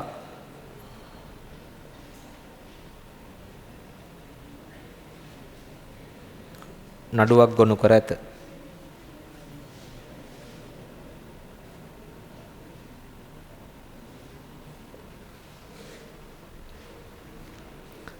සමාගමේ හිටපු සේවකයෙක් ලක්ෂ 5ක වන්දියක් ඉල්ලා නඩුවක් ගොනු කර ඇත. ඔක ඉතින් හරිනම් ලියන්න ඕනේ ඔකේ තීන්දුව ගැන මතයක් ප්‍රකාශ කරන්න බෑ කියලා. නමුත් උසස් පෙළ විභාගයට ඕනේ නැහැ ළමයි. මොකද කාලෙත් එක තරංගයක් තියෙනවනේ. සොහොම ලිවරන් ඇති. ගැලපීම් අංක 13 25/4/1 දින සිට වසරක වගකීම් සහතික යටතේ භාණ්ඩ විකිණීම සිදු කරයි.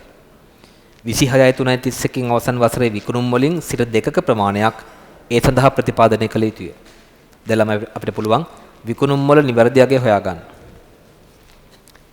විකුණුම් සඳහා ගැලපීම් දෙකක් තිබුණා. ඒ දෙක ගැලපුවට පස්සේ විකුණුම් වල නිවැරදි අගය 900ක් අඩු කරලා 2400ක් එකතු කරනවා කියන්නේ 1500ක් එකතු කරා නම් හරි. 29500ක් දෙන්න. 29500න් 100ට දෙකක් ප්‍රතිපාදනය කරන්න ඕනේ. එතකොට 29500 වැඩි කිරීම 2 කියන්නේ 590ක් එනවා. හරිද? එන ලියන්න බෙදා හැරීමේ පිරිවැයක් ලෙස වගකීම් සහතික ප්‍රතිපාදන කිරීමක් නැහැ නේද? තියෙනවද? ශේෂ පිරික්සීමේ නැහැ. ඒත් අපි ලියමු බෙදා හැරීමේ පිරිවැයක් ලෙස වගකීම් සහතික වියදම 29500න් සිට දෙකක් කියන්නේ 590යි. අනිත් පැත්තෙන් ප්‍රතිපාදන ලියන්න ජංගම වගකීමක් ලෙස වගකීම් සහතික ප්‍රතිපාදනය 590යි. 14 වෙනි ගැලපීම 26/3/31 දින සමාගමේ අධ්‍යක්ෂවරු පහත යෝජනා සම්මත කරලා තියනවලු පොදු සංචිතයට 100ක් මාරු කිරීමට. ලේසි හිමිකම වෙනස් වීම ප්‍රකාශනයේ අපි 25/4/1ට ශේෂ ටිකක් ලියාගමු. බලන්න ප්‍රකාශිත ප්‍රාග්ධනයේ සාමාන්‍ය කොටස් 8000ක් තියෙනවා. ප්‍රත්‍යයගෙන සංචිතයක් ආරම්භයේ නැහැ. පොදු සංචිතයක් ආරම්භේ නැහැ. රඳවාගත් ඉපීම 25යි 3යි 31කට 3200ක් තියෙනවා. මෙන්න මේ රඳවාගත් ඉපීම වලින් 100ක් පොදු සංචිතයකට මාරු කරන්න තීරණය කරලා තියෙනවා. එන රඳවාගත් ඉපීම වලින් 100ක් අඩු කරන්න පොදු සංචිතයට 100ක් එකතු කරන්න. සංචිත වලට මාරු කිරීම.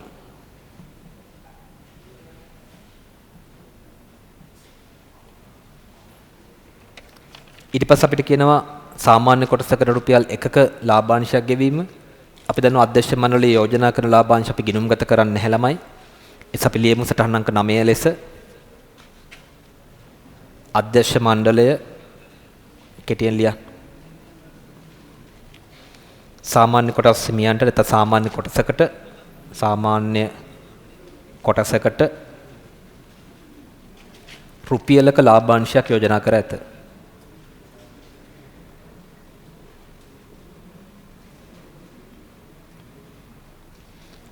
අධ්‍යක්ෂ මණ්ඩලය සාමාන්‍ය කොටසකට රුපියලක ලාභාංශයක් යෝජනා කර ඇත. අවසන් ගැලපීම අපි අදාළ කරගත්තා. අපි දාපු නැති අයිටම් ටික දාගෙන යන්න.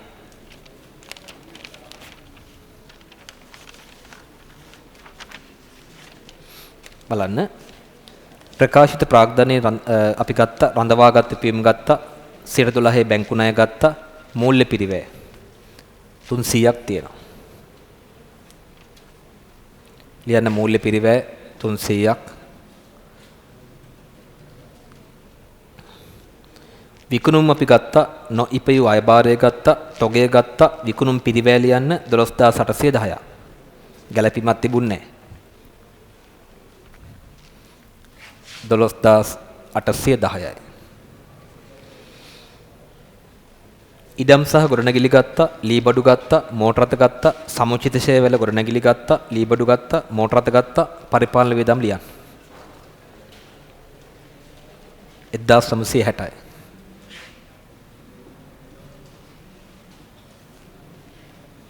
බෙදා හැරීමේ පිරිවැය 2250යි.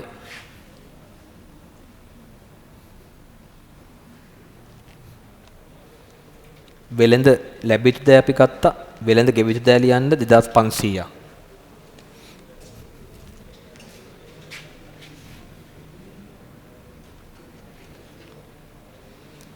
හානි කරන අලාභ සඳහා ඉඩ හැරීම අපි ගත්තා.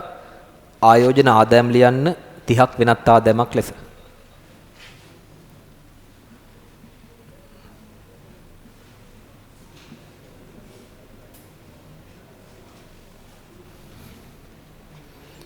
ආදායම් බදු ප්‍රතිපාදනය අපි ගත්තා. ගෙවූ බදු ගත්තා. ළමයි වෙළඳ ආයෝජන කියන්නේ කෙටි කාලීන ආයෝජන.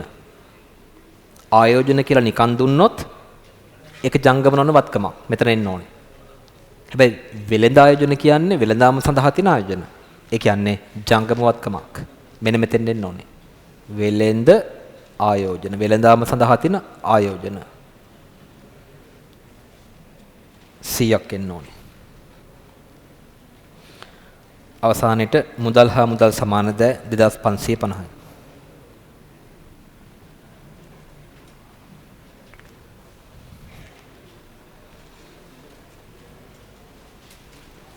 අපි බැලන්ස් කරමු.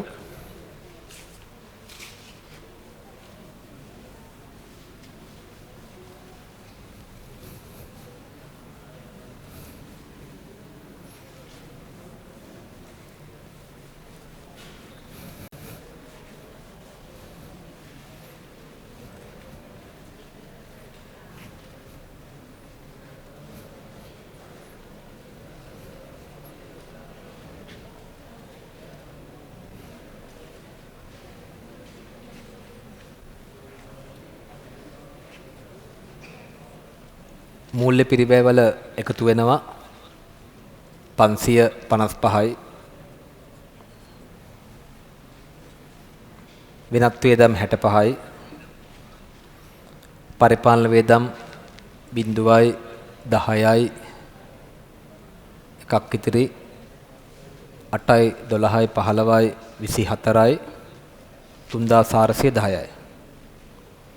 බෙදා හැරීමේ පිරිවැය 13යි එකක් ඉතිරි 12යි 21යි 26යි දෙකක් විතරේ 4යි 7යි 12යි 14යි එකක් විතරේ 3463යි.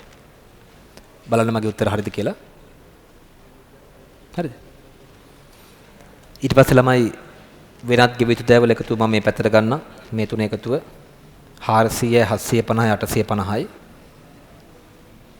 භාවිත අයිති වත්කම් වල ධාරණ වටිනාකම 2850න් 285ක් ගියාම 300යි කියන්නේ 2565යි. හරිද? වැරදි නම් කියන්න. දැන් මම මේ වේගෙන් හදාගෙන යනවා මේ මාසෙම ගණන් ටික, ඒ කියන්නේ පේපර්ස් ටික. ඔයාලා මේ වේගෙට හුරු වෙන්නේ. ඔයාලා කරලානේ තියෙන්නේ. ඉඩම් වල 10000යි. ලීබඩු 2000යි. 1380යි. ඉඩම් ෂෙයා කරන්නේ ධාරණ වටිනාකම 10000යි. 11000න් මෙයාට මෙයා ගියොත් 500ක් ඉතුරු වෙනවා. 10500යි. මෙතන 550යි කියන්නේ 1450යි. මෙතන 100යි කියන්නේ 438යි. ඒ කියන්නේ 380ක් ගියාම තව 58ක් අඩු වෙන්න ඕනේ. 942යිද? 942ක් වෙනවා. මෙන්න මේ ටිකේ එකතුව ගන්න. 10000යි 20500යි 21යි 950යි 22යි 892යි 22යි 892යි.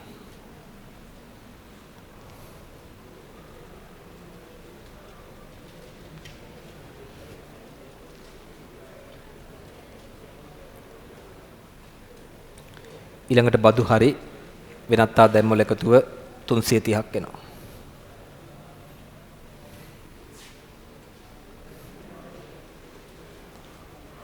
අපි එකතුන් ටික ගත්තොත් 3463යි 3410යි.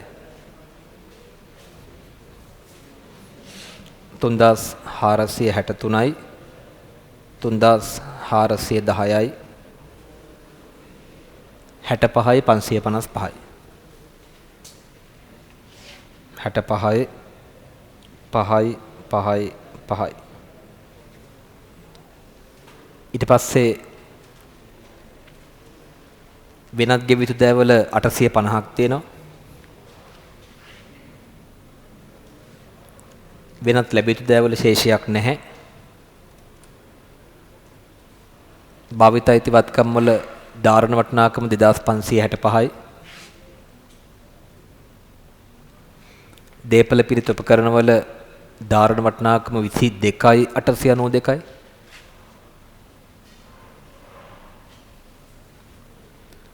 බදු වියදම 270යි.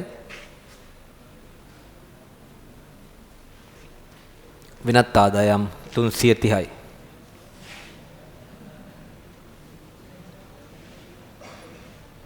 දලලාභය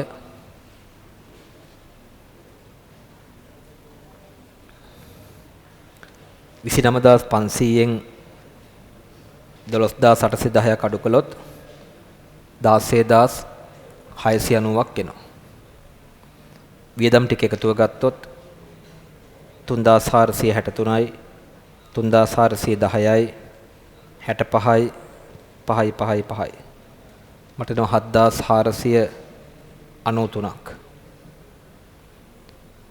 එන බදු පෙරලාභ වෙනවා 16690ට 330ක් එකතු කරලා 7493ක් අඩු කළොත් 9527ක්.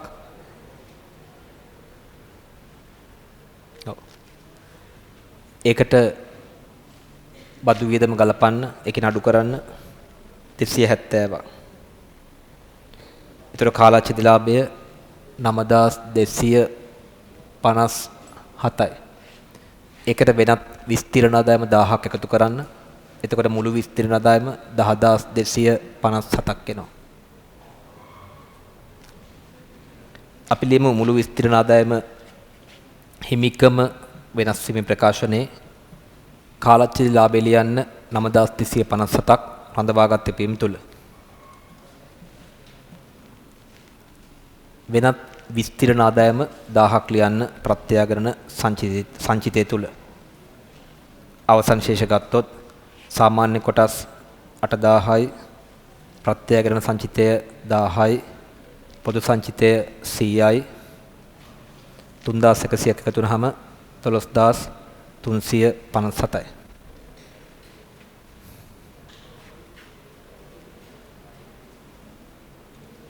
හරිද? අපි ශේෂ ටික ගත්තොත් ළමයි සාමාන්‍ය කොටස් වල 8000යි ප්‍රත්‍යයකරණ සංචිතයේ 1000යි පොදු සංචිතය 100යි රඳවාගත් පියුම් 12357යි.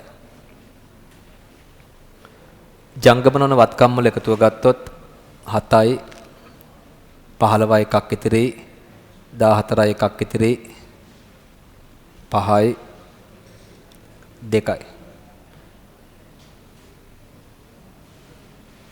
25457යි. ජංගම වත්කම් ටික එකතු කළොත් 735යි 3490යි 100යි 2550යි 6875යි. මුළු වත්කම් 25457 ධන 6875 කියන්නේ 32යි 332ක්ද එන්නේ.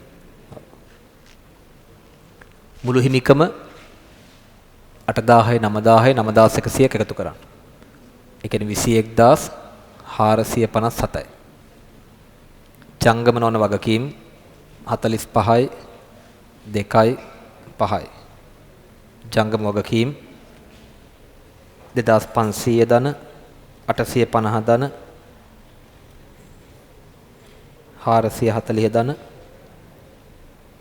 50 ධන 1200 ධන 590 කියන්නේ 5630ක් දෙන්නේ.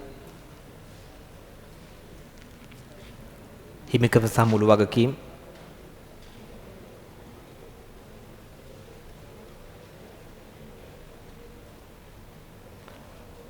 32යි 332ට බැලන්ස් වෙනවා. හරිද? දැන් ඔන්න හරියටම හදපු කට්ටිය කෙලින්ම 40න් 40 කියලා ලියා ගන්න. අය මාකින් මොනවත් ඕනේ නැහැ කෙලින්ම 40 out of 40. මම සටහන් අංක 2 සම්පූර්ණ කරන්නම්. ෂය තියෙන්න ඕනේ 500යි 200යි මෙතන තියෙනවනේ 338යි. ඊළඟට භාවිතයිති වත්කංශය අපිට ආවා 285ක්. ඊළඟට වගකීම් සහතික වියදම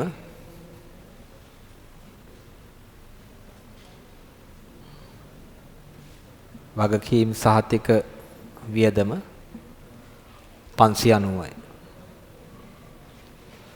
ඊට පස්සේ අධ්‍යක්ෂ ගාස්තු විගණන ගාස්තුත් ඕනේ. අධ්‍යක්ෂ ගාස්තු 400යි විගණන ගාස්තු 350යි. තොග කපා හැරීම 65කුත් ඕනේ. තොග කපා හැරීම කෙසේ හෝ 65ක් ඕනේ. අවසානට මූල්‍ය පිරිවැය 5යි 5යි 5ක් 555ක් තියෙන්න ඕනේ. ඔක්කොම තියෙන්න ඕනේ නැහැ. අයිටම් 4ක් තිබ්බනම් ඇති. ඔය ටිකෙන් 4ක් තියෙන්න ඕනේ. මම ලකුණු ටික දෙන්නම්.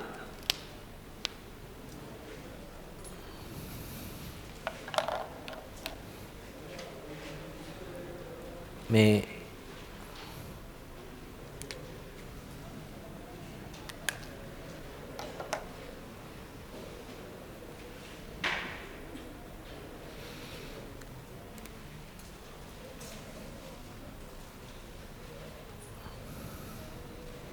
කල්බදු පොලියට 1 ලකුණයි. බැංකු ණය පොලියට 1යි. තොගහානිමේ 65ටම 1යි. හරිද? මේ දෙකටම 1යි. අධ්‍යක්ෂ ගාස්තු සහ විගණන ගාස්තු දෙකටම 1යි. මම මෙතනත් දෙනවා ගොඩනැගිලි ෂෙයා සහ ලීබඩු ෂෙයා දෙකටම 1යි. ලකුණු මදි වෙන්න පුළුවන් නිසා. භාවිත අයිති මෝටර රථ ෂෙයා 285ට 1යි. මෝටර රථ ෂෙයා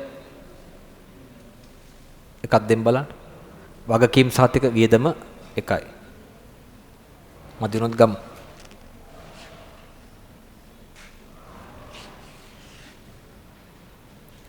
වෙනත් ගෙවිතු දෑවල මේ දෙකටම 1යි. ණය වාරිකයට 1යි. හෙළිදරව් කිරීමෙන් සටහන් දෙකක් තියෙනවා ළමයි.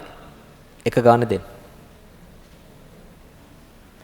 අසම්භාව්‍ය වගකීමටයි ලාභාංශ යෝජනා කිරීමටයි.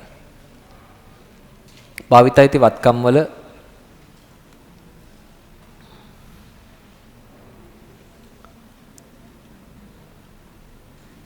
ධාරණ වටිනාකම 2565ට 1 ලකුණක් දෙන්න. මෝටර රථවල ආරම්භක ශේෂය 3380ට 1 ලකුණක් දෙන්න. ඉවත් කිරීම 2000ට 1 ලකුණක් දෙන්න. ඊට පස්සේ ප්‍රත්‍යයග්‍රහණ ගැලපීමේ මේ දෙකටම එකක් දෙන්න. ෂෙයා අයිටම 3ක් තියෙනවා.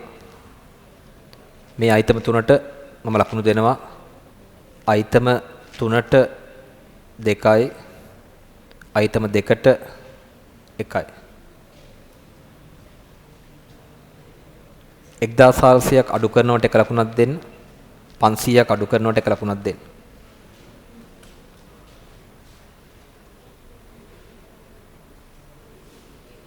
දාගෙන යන්න.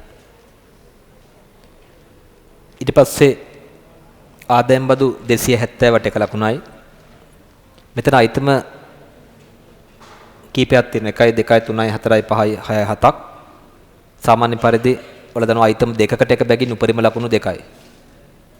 හරිද? අයිටම දෙකකට ඔවා දන්න ඕනේ දැන්. එක බැගින් උපරිම ලකුණු 2යි.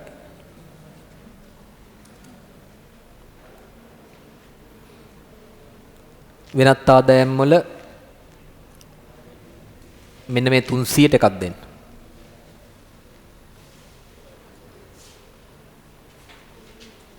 දැන් එකක් තොරණක් වගේ තියෙනවනේ. ලකුණු වෙවිලා. ඊළඟට මූල්‍ය තත්ත්ව ප්‍රකාශනයේ කල්බදු වගකීම් ජංගම කොටසට 1යි. බදු ප්‍රතිපාදන 50ට 1යි. ණය 1200ට 1යි. ප්‍රතිපාදන 590ට 1යි. ජංගම නොවන වගකීමේ කල්බදු වගකීමට 1යි. බැංකු ණයට 1යි.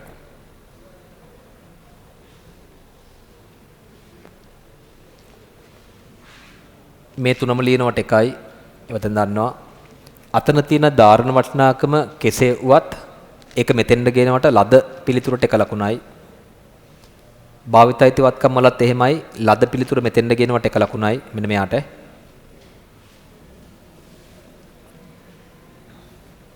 තොගය 735ට 1 ලකුණයි.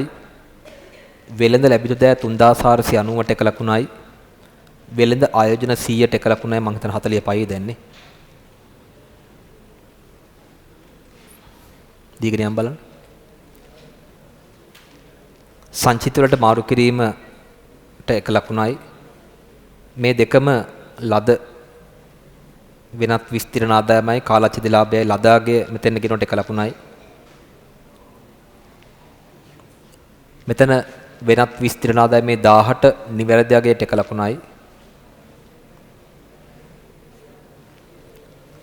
මේ තුනම ලියනවට 1 ලකුණයි. විකුණුම් 29500ට 1 ලකුණයි. දැන් බලන්න කීයද කියලා. 1යි 2යි 3යි 4යි 5යි 6යි 7යි 8යි 9යි 10යි 11යි 12යි 13යි 14යි 15යි 16යි 17යි 18යි 20යි 21යි 22 23 24 26 27 28 29 30 31 32 33 34 35 36 37 38 39 40 41යි. ඒ නිසා මම මොකද කරන්නේ? ලේසියෙම මෙන්න මෙතන මේ බෙදා හැරීමේ පිරිවැයවල භාවිත අයිති මෝටර රථ ෂෙයයි දෙකටම එක ලකුණක් දෙනවා. මේ දෙකටම තමයි එක ලකුණ හම්බෙන්නේ.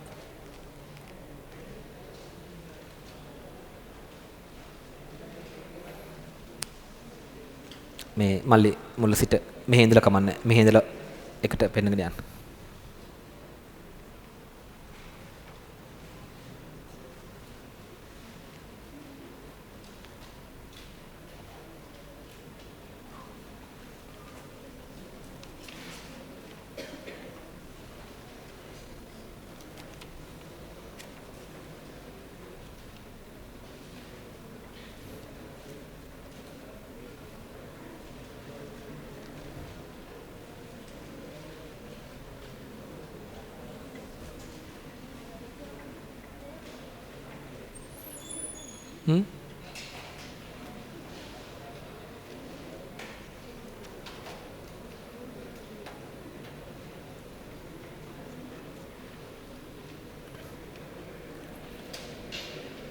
මට මැසේජ් එකක් එවන්න.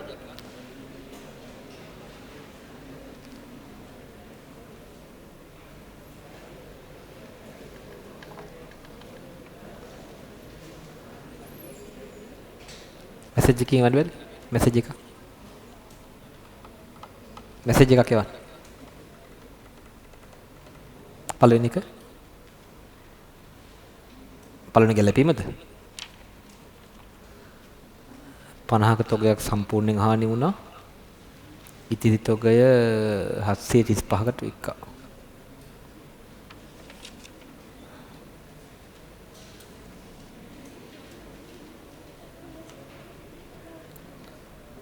ඒක මොකද්ද ගැලපීම? විකුණුම් පිරිවැයට බලපාන එකද? නෑ. අවසන් තොගේ තිබුණ තොගයක් නේ හානි වෙන්නේ. අවසන් තොගේ තිබුණ තොගයක් කියන දැනටමත් 800ම ගැනුම් වලින් අඩු වෙලා තියෙනවා. ඒතර ගැනුම් ගිණුමට බැර වෙලා තොග ගිණුමට 800ක් හර වෙලා තියෙනවා. ඒ අවසන් තොගේ පැවති තොගයක් තමයි හානි වෙලා තියෙන්නේ. ඒතර විකුණුම් පිරිවැයට බලපාන්නේ නෑ. හරිද? බලන්න ඔක කියන්නේ 26යි 3යි 31කට පැවති තොගය හානි වෙලා තියෙනවා. ඒතර විකුණුම් පිරිවැයට ඔක බලපාන්නේ නෑ. හරි. ඔක්කොම පෙන්වන්නද?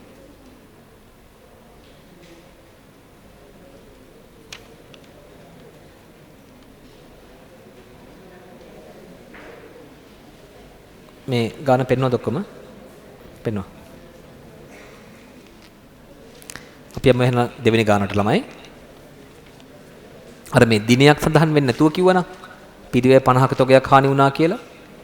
එhmenan අවසන් තොගේ භෞතික කියලා හිතන්න තිබුණා. එහෙම හිතුවනම් ගැනුම් ගිණුමට බැර. 26යි 3යි 30කට පැවති තොගයක් හානි වුණා කියලා කියන්නේ. එතකොට අවසන් තොගේ තිබුණු තොගයක් හානි වෙලා තියෙන තොග ගිණුමට බැර තොග හානිය හර. හරිද?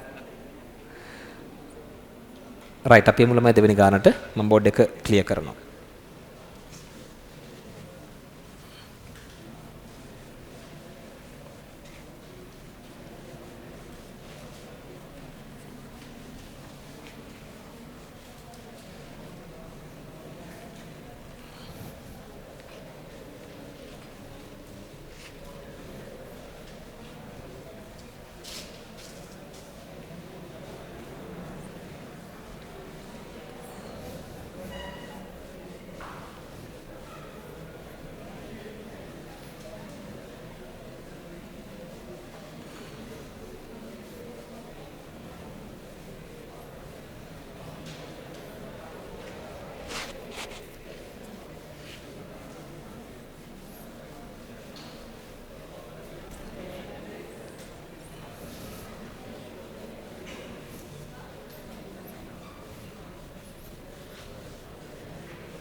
බලන්න අභ්‍යාස අංක 2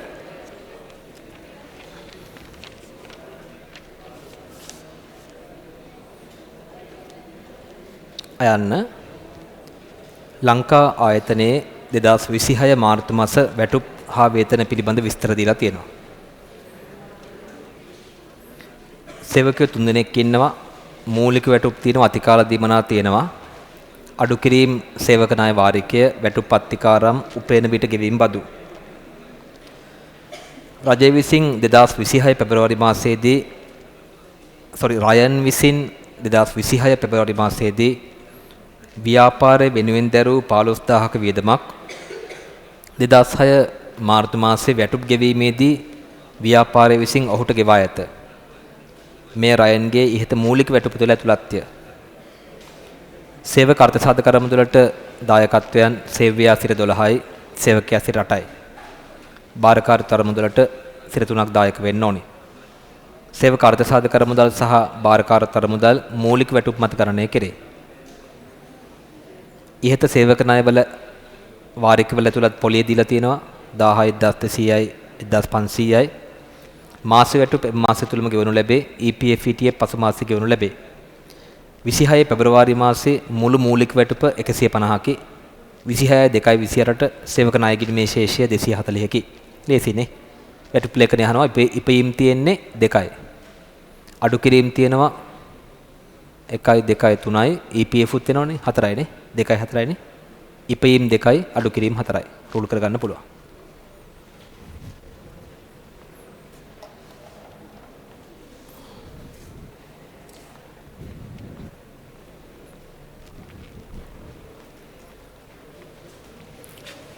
ප්‍රශ්නංක 2 අයන්න වැටුප් ලේඛනය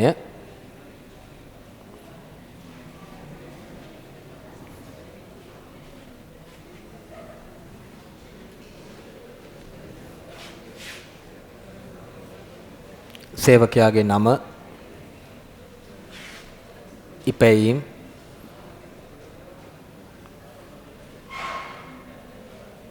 යටතේ මූලික වැටුප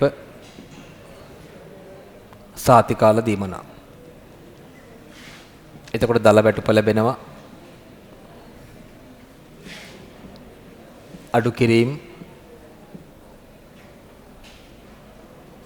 අපි දන්නවා අනිවාර්ය අඩු කිරීමක් තමයි EPF වල සේවක දායකත්වයේ 8%.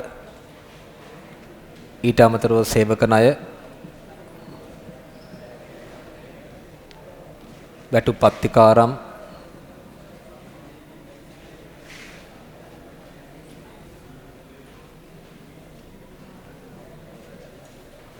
ඊට අමතරව උපයන විට ගෙවීම් බදු මුළු අඩු කිරීම ගන්න පුළුවන්.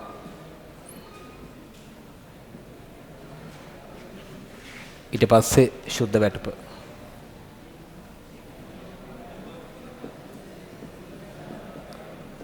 EPF වල 12%,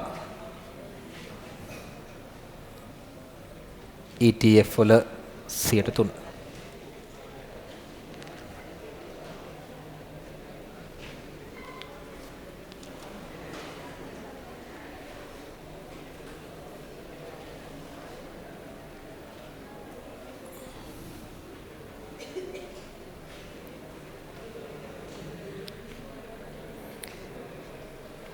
හරි නේද?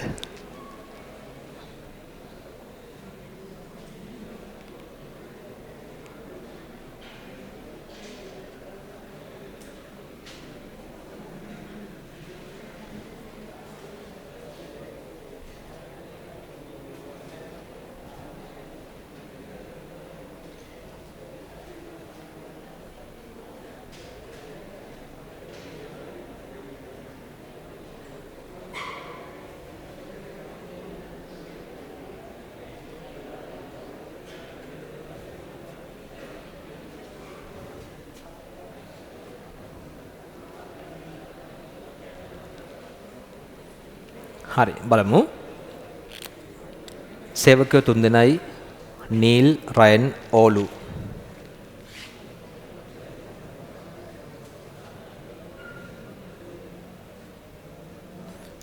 මූලික වැටුප් හැබැයි පුංචි ගැළපීමක් තිබුණා. රයන් විසින් 2026 පෙබරවාරි මාසයේ කියන පෙර මාසයේ සමාගම වෙනුවෙන් ගෙවලා තියෙනවා 15ක වියදමක්. ඒක ව්‍යාපාරය රයන්ට මාර්තු මාසයේ වැටුප් ගෙවද්දි ගෙවලා තියෙනවා. ඒ 15 තියෙන රයන්ගේ මූලික වැටුප තුල. ඒක වැටුපක් නෙමෙයිනේ. ගෙවු වියදමක් ප්‍රතිපූර්ණය කිරීමක්. රයන්ගේ මූලික වැටුප 85න් 15ක් අඩු කරන්න ඕනේ. එතකොට 70යි. මෙතන 70ක් තියෙන්න ඕනේ. නේ? 85න් 15ක් අඩු වුණාම 70ක් එනවා. ඒක ළමයි ඉපීමක් නෙමෙයි, ඒක වියදම් දරු අගයක් ප්‍රතිපූර්ණය කිරීම. අනිත් දෙන්නගේ ගැටලුවක් නැහැ. නීල් 40000යි. දහස්වල ලිව්වත් කමන්නේ. ඕලු 80000යි. අතිකාලය 20000යි 30000යි 40000යි. දල වැටුප 60000යි ලක්ෂයයි 1,20,000යි. මූලික වැටුප මත EPF ETF ගණනය කරන්න කියනවා. 40000ට 8ක් ගත්තොත් 8 වරක් අතර 3200යි. ඒ වගේ කහමාර ගුණයක් ගත්තොත් කීයද? 4800ද?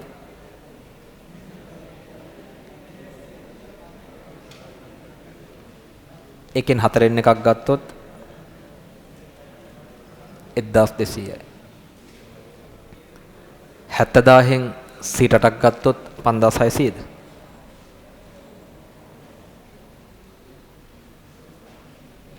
එකමාරෙන් වැඩි කරොත් 8400යි. එකෙන් 4න් එකක් ගත්තොත් 2100ද?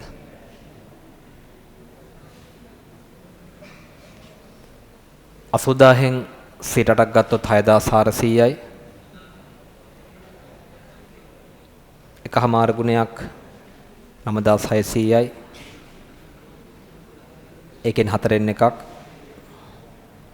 2400යි.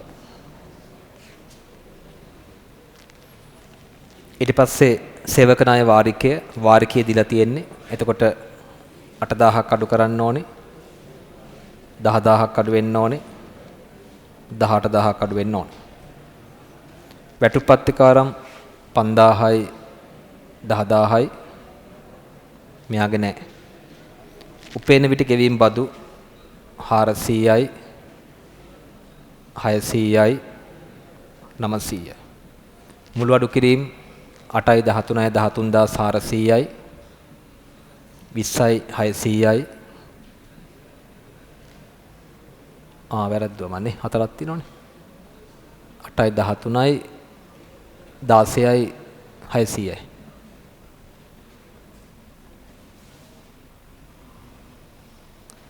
තව 5600 එකතු වුණොත් 26200ද? 6යි 24යි 25යි 300යි. හරිද? ශුද්ධ වැටුප දල වැටුප 60000න් 16400ක් ගියාම 43400යි. ලක්ෂයෙන් 26200ක් ගියාම 73800යි. 1,20,000න් 25300ක් ගියාම 6000 කියන්නේ 94700යි. අපි හැම තීරුවකම එකතුව ගමු.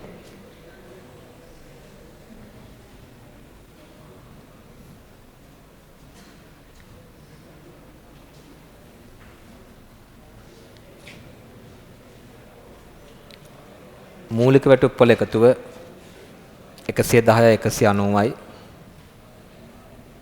50යි 40යි 90යි. මේ දෙක එකතුව ගත්තොත් 2,80,000යි. මෙතන ගත්තොත් 200යි 9යි 15200යි 18යි 36යි 15000යි 1900යි. එතකොට 0.0යි 8යි 11 එකක් ඉතිරි 13යි 18යි 4යි 6යි. ශුද්ධ වැටුප මේකෙන් මේක අඩු කරන කලේසි 2,80,000න් 68,100ක් අඩු කරොත් 2,11,900. EPF 0.12 එකක් ඉතිරි 13.22යි. 0.375යි.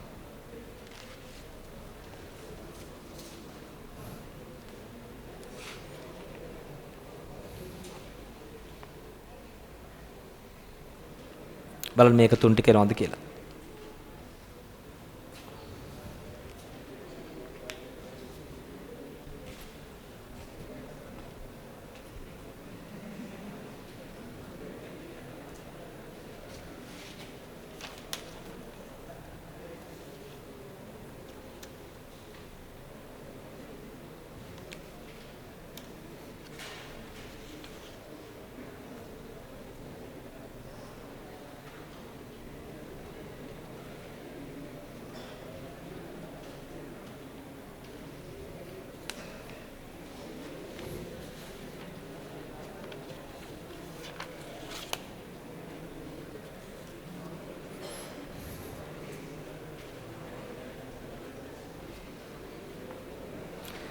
හරි අපි ගන්නවා ගිණුම් 4ක් ළමයි. වැටුප් පාලන ගිණුම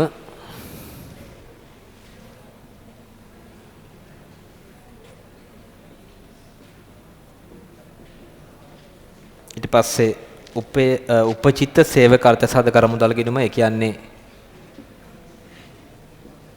උපචිත්ත EPF ගිණුම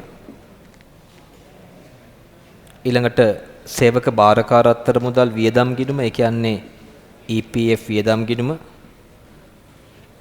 සහ සේවක ණය ගිණුම.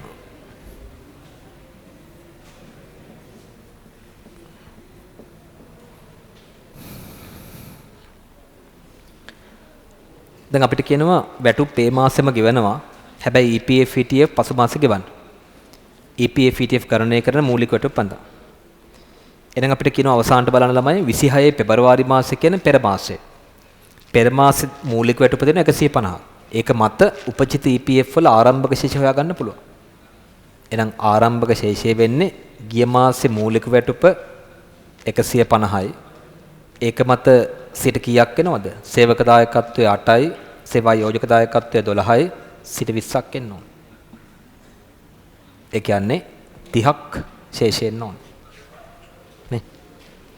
අපිට නම් ගෙවන්න තියෙන්නේ මුළු දායකත්වය. ඒක මේ මාසෙ ගෙවනවා. නිසා උපචිත EPF කිරීමේ හරපැත්තේ තියෙනවන මුදල් කියලා 30ක්.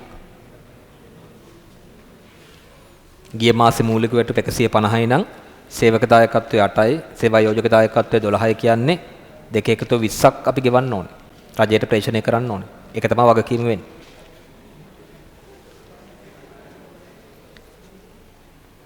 ඊට පස්සේ 28 දිනට පෙබරවාරි මාසේ සේවක ණය ගිණුමේ ශේෂය 240ක් දෙනවා.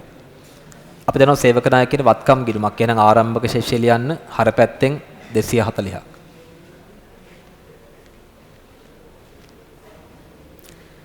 දැන් අපි මේ මාස වැටුප් ලේඛනයෙන් අදාළ දේවල් ගිණුම්ගත කරොත් අපි කෙලින්ම වෙනවා දල වැටුපට.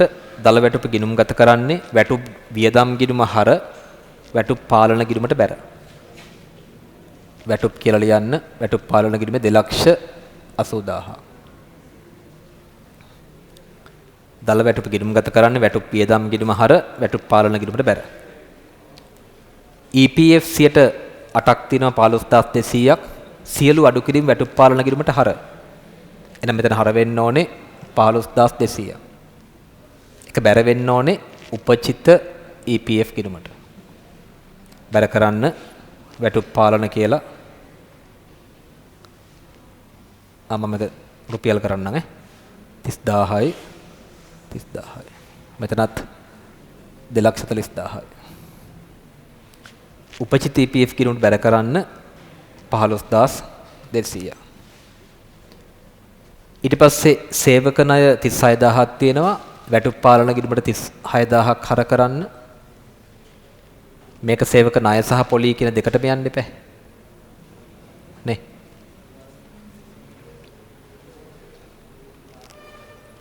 හරිද? අපිට පුළුවන් ළම එක විකල්පයක් තමයි මේ සම්පූර්ණ ගානම සේවක ණය ගිණුමට බැර කරලා පොලිය මේ ගිණුමෙන් හර කරලා පොලිය ආදායම ගිණුමට බැර කරන්න පුළුවන්.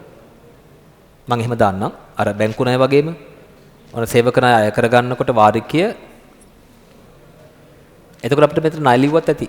පොලිය ඕනෙත් නැහැ. සම්පූර්ණ වාරිකයේ මම සේවක ණය ගිණුමට බැර කරනවා 36000. වැටුප් පාලන කියලා. ඒතර මේ වාරිකයේ තියෙන පොලිය තියෙනවනේ. ඒක ණය ගිණුමට හර කරලා පොලි ආදායම් ගිණුමට බැර කරනවා. අනුර මාරු කරන්න. හරිද? පොලි ආදායම තියෙනවා ළමයි දීලා 1000යි 1200යි 2200යි 3700ක් 3700ක් හර කරනවා. විකල්පයක් ලෙස ඕනනම් කෙනෙකුට පුළුවන් ළමයි මෙතන කෙලින්ම දාන්න ශුද්ධ අගය. ඒ කියන්නේ 36000න් පොලිය 3700ක් අඩු කරලා ශුද්ධ අගය දාන්න පුළුවන් 2300ක් නේ. ඒත් හරි. මං කරේ වාරිකයේම බැර කරලා ඒකේ තියෙන පොලිය ආදායමක් ලෙස හඳුනාගත්තා. ඒක තමයි හරිම ක්‍රමය. මොකද අපි පොලිය දන්නේ මාසයේ අවසානයේටනේ. ඒ නිසා මෙහෙම දාන එක තමයි හරිම. නමුත් මෙහෙම දැම්මට ප්‍රශ්නයක් නැහැ. මේ දෙකම වෙනුවට බැර පැත්තේ 32300ක් තිබුණොත් හරි. ඊළඟට අපිට තියෙන්නේ අත්තිකාරම 15000ක්, වැටුප් පාලන ගිණුමට හර 15000යි. වැටුප් අත්තිකාරම් ගිණුමක් හැදුවා නම් ඒ ගිණුමට බැර 15000යි. පොඩෙන්. උපේන විට 1900යි, වැටුප් පාලන ගිණුමට හර 1900යි. ගෙවී යුතු බදු 1900යි. ශුද්ධ වැටුප මේ මාසෙම ගෙවනවා. නිසා 211900ක් මුදල් ගිණුමට බැර වැටුප් පාලන ගිණුමට හර 211900. ඊළඟට EPF ඉර 12 22800ක් EPF වියදම් ගිණුමට හර උපචිත EPF ගිණුමට බැර. EPF වියදම් 22800යි. EPF 5700ක් EPF වියදම් ගිණුමට හර ගෙවිය යුතු ETF ගිණුමට බැර. හරි. මේක තමයි උත්තරය.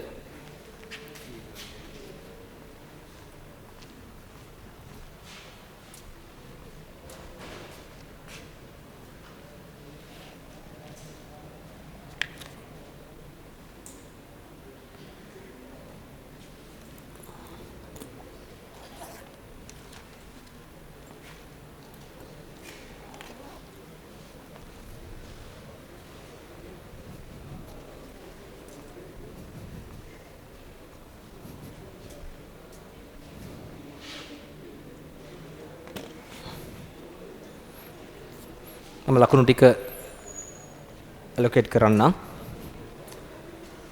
ලකුණු කීයක් තියෙනවද? 20ක් තියෙනවනේ. ওই 20ම නම් ඇති. මං හිතනවා 20ම ඇති හැමෝටම. ඒසි ගානක් නේ. බලමු කීයද කියලා. 1 2 3 4 5 6 7 8 9 10 11යි 12 13 14 15 16 17 18 19 20 21 22 23 24 25.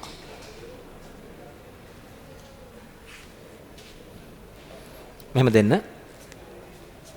මේ හැම තීරුවකට මේක ගාන දීගෙන යන්න. 1 1 1 1 1 1 1 1 1 1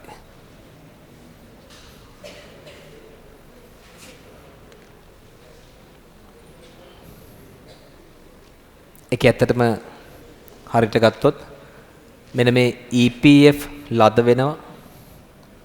මෙතනත් EPF ලද වෙනවා. මේකත් ලද. ඒ කියන්නේ මූලික වැටුප වැරදුනොත් ඒ ගණනය කරපු මූලික වැටුප මත EPF ETF ගණනය කරලා තියෙනවට ලකුණු දෙනවා. දැන් කීයද 11ක් දාන්න. 11යි.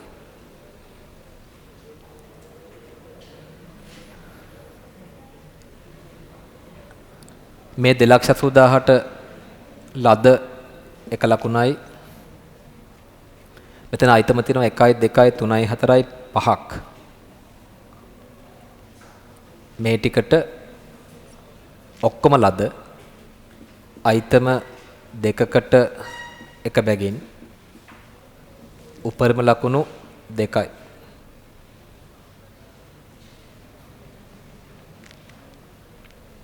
මේ 30000ට එක ලකුණයි එක ගෙවනවට එක ලකුණයි. මේ දෙකටම එක ලකුණයි එකත් ලද. මේ 5700ට එක ලකුණයි එකත් ලද. දැන් බලන්න කීයද කියලා? 12යි 14යි 15යි 16යි 17යි 18යි.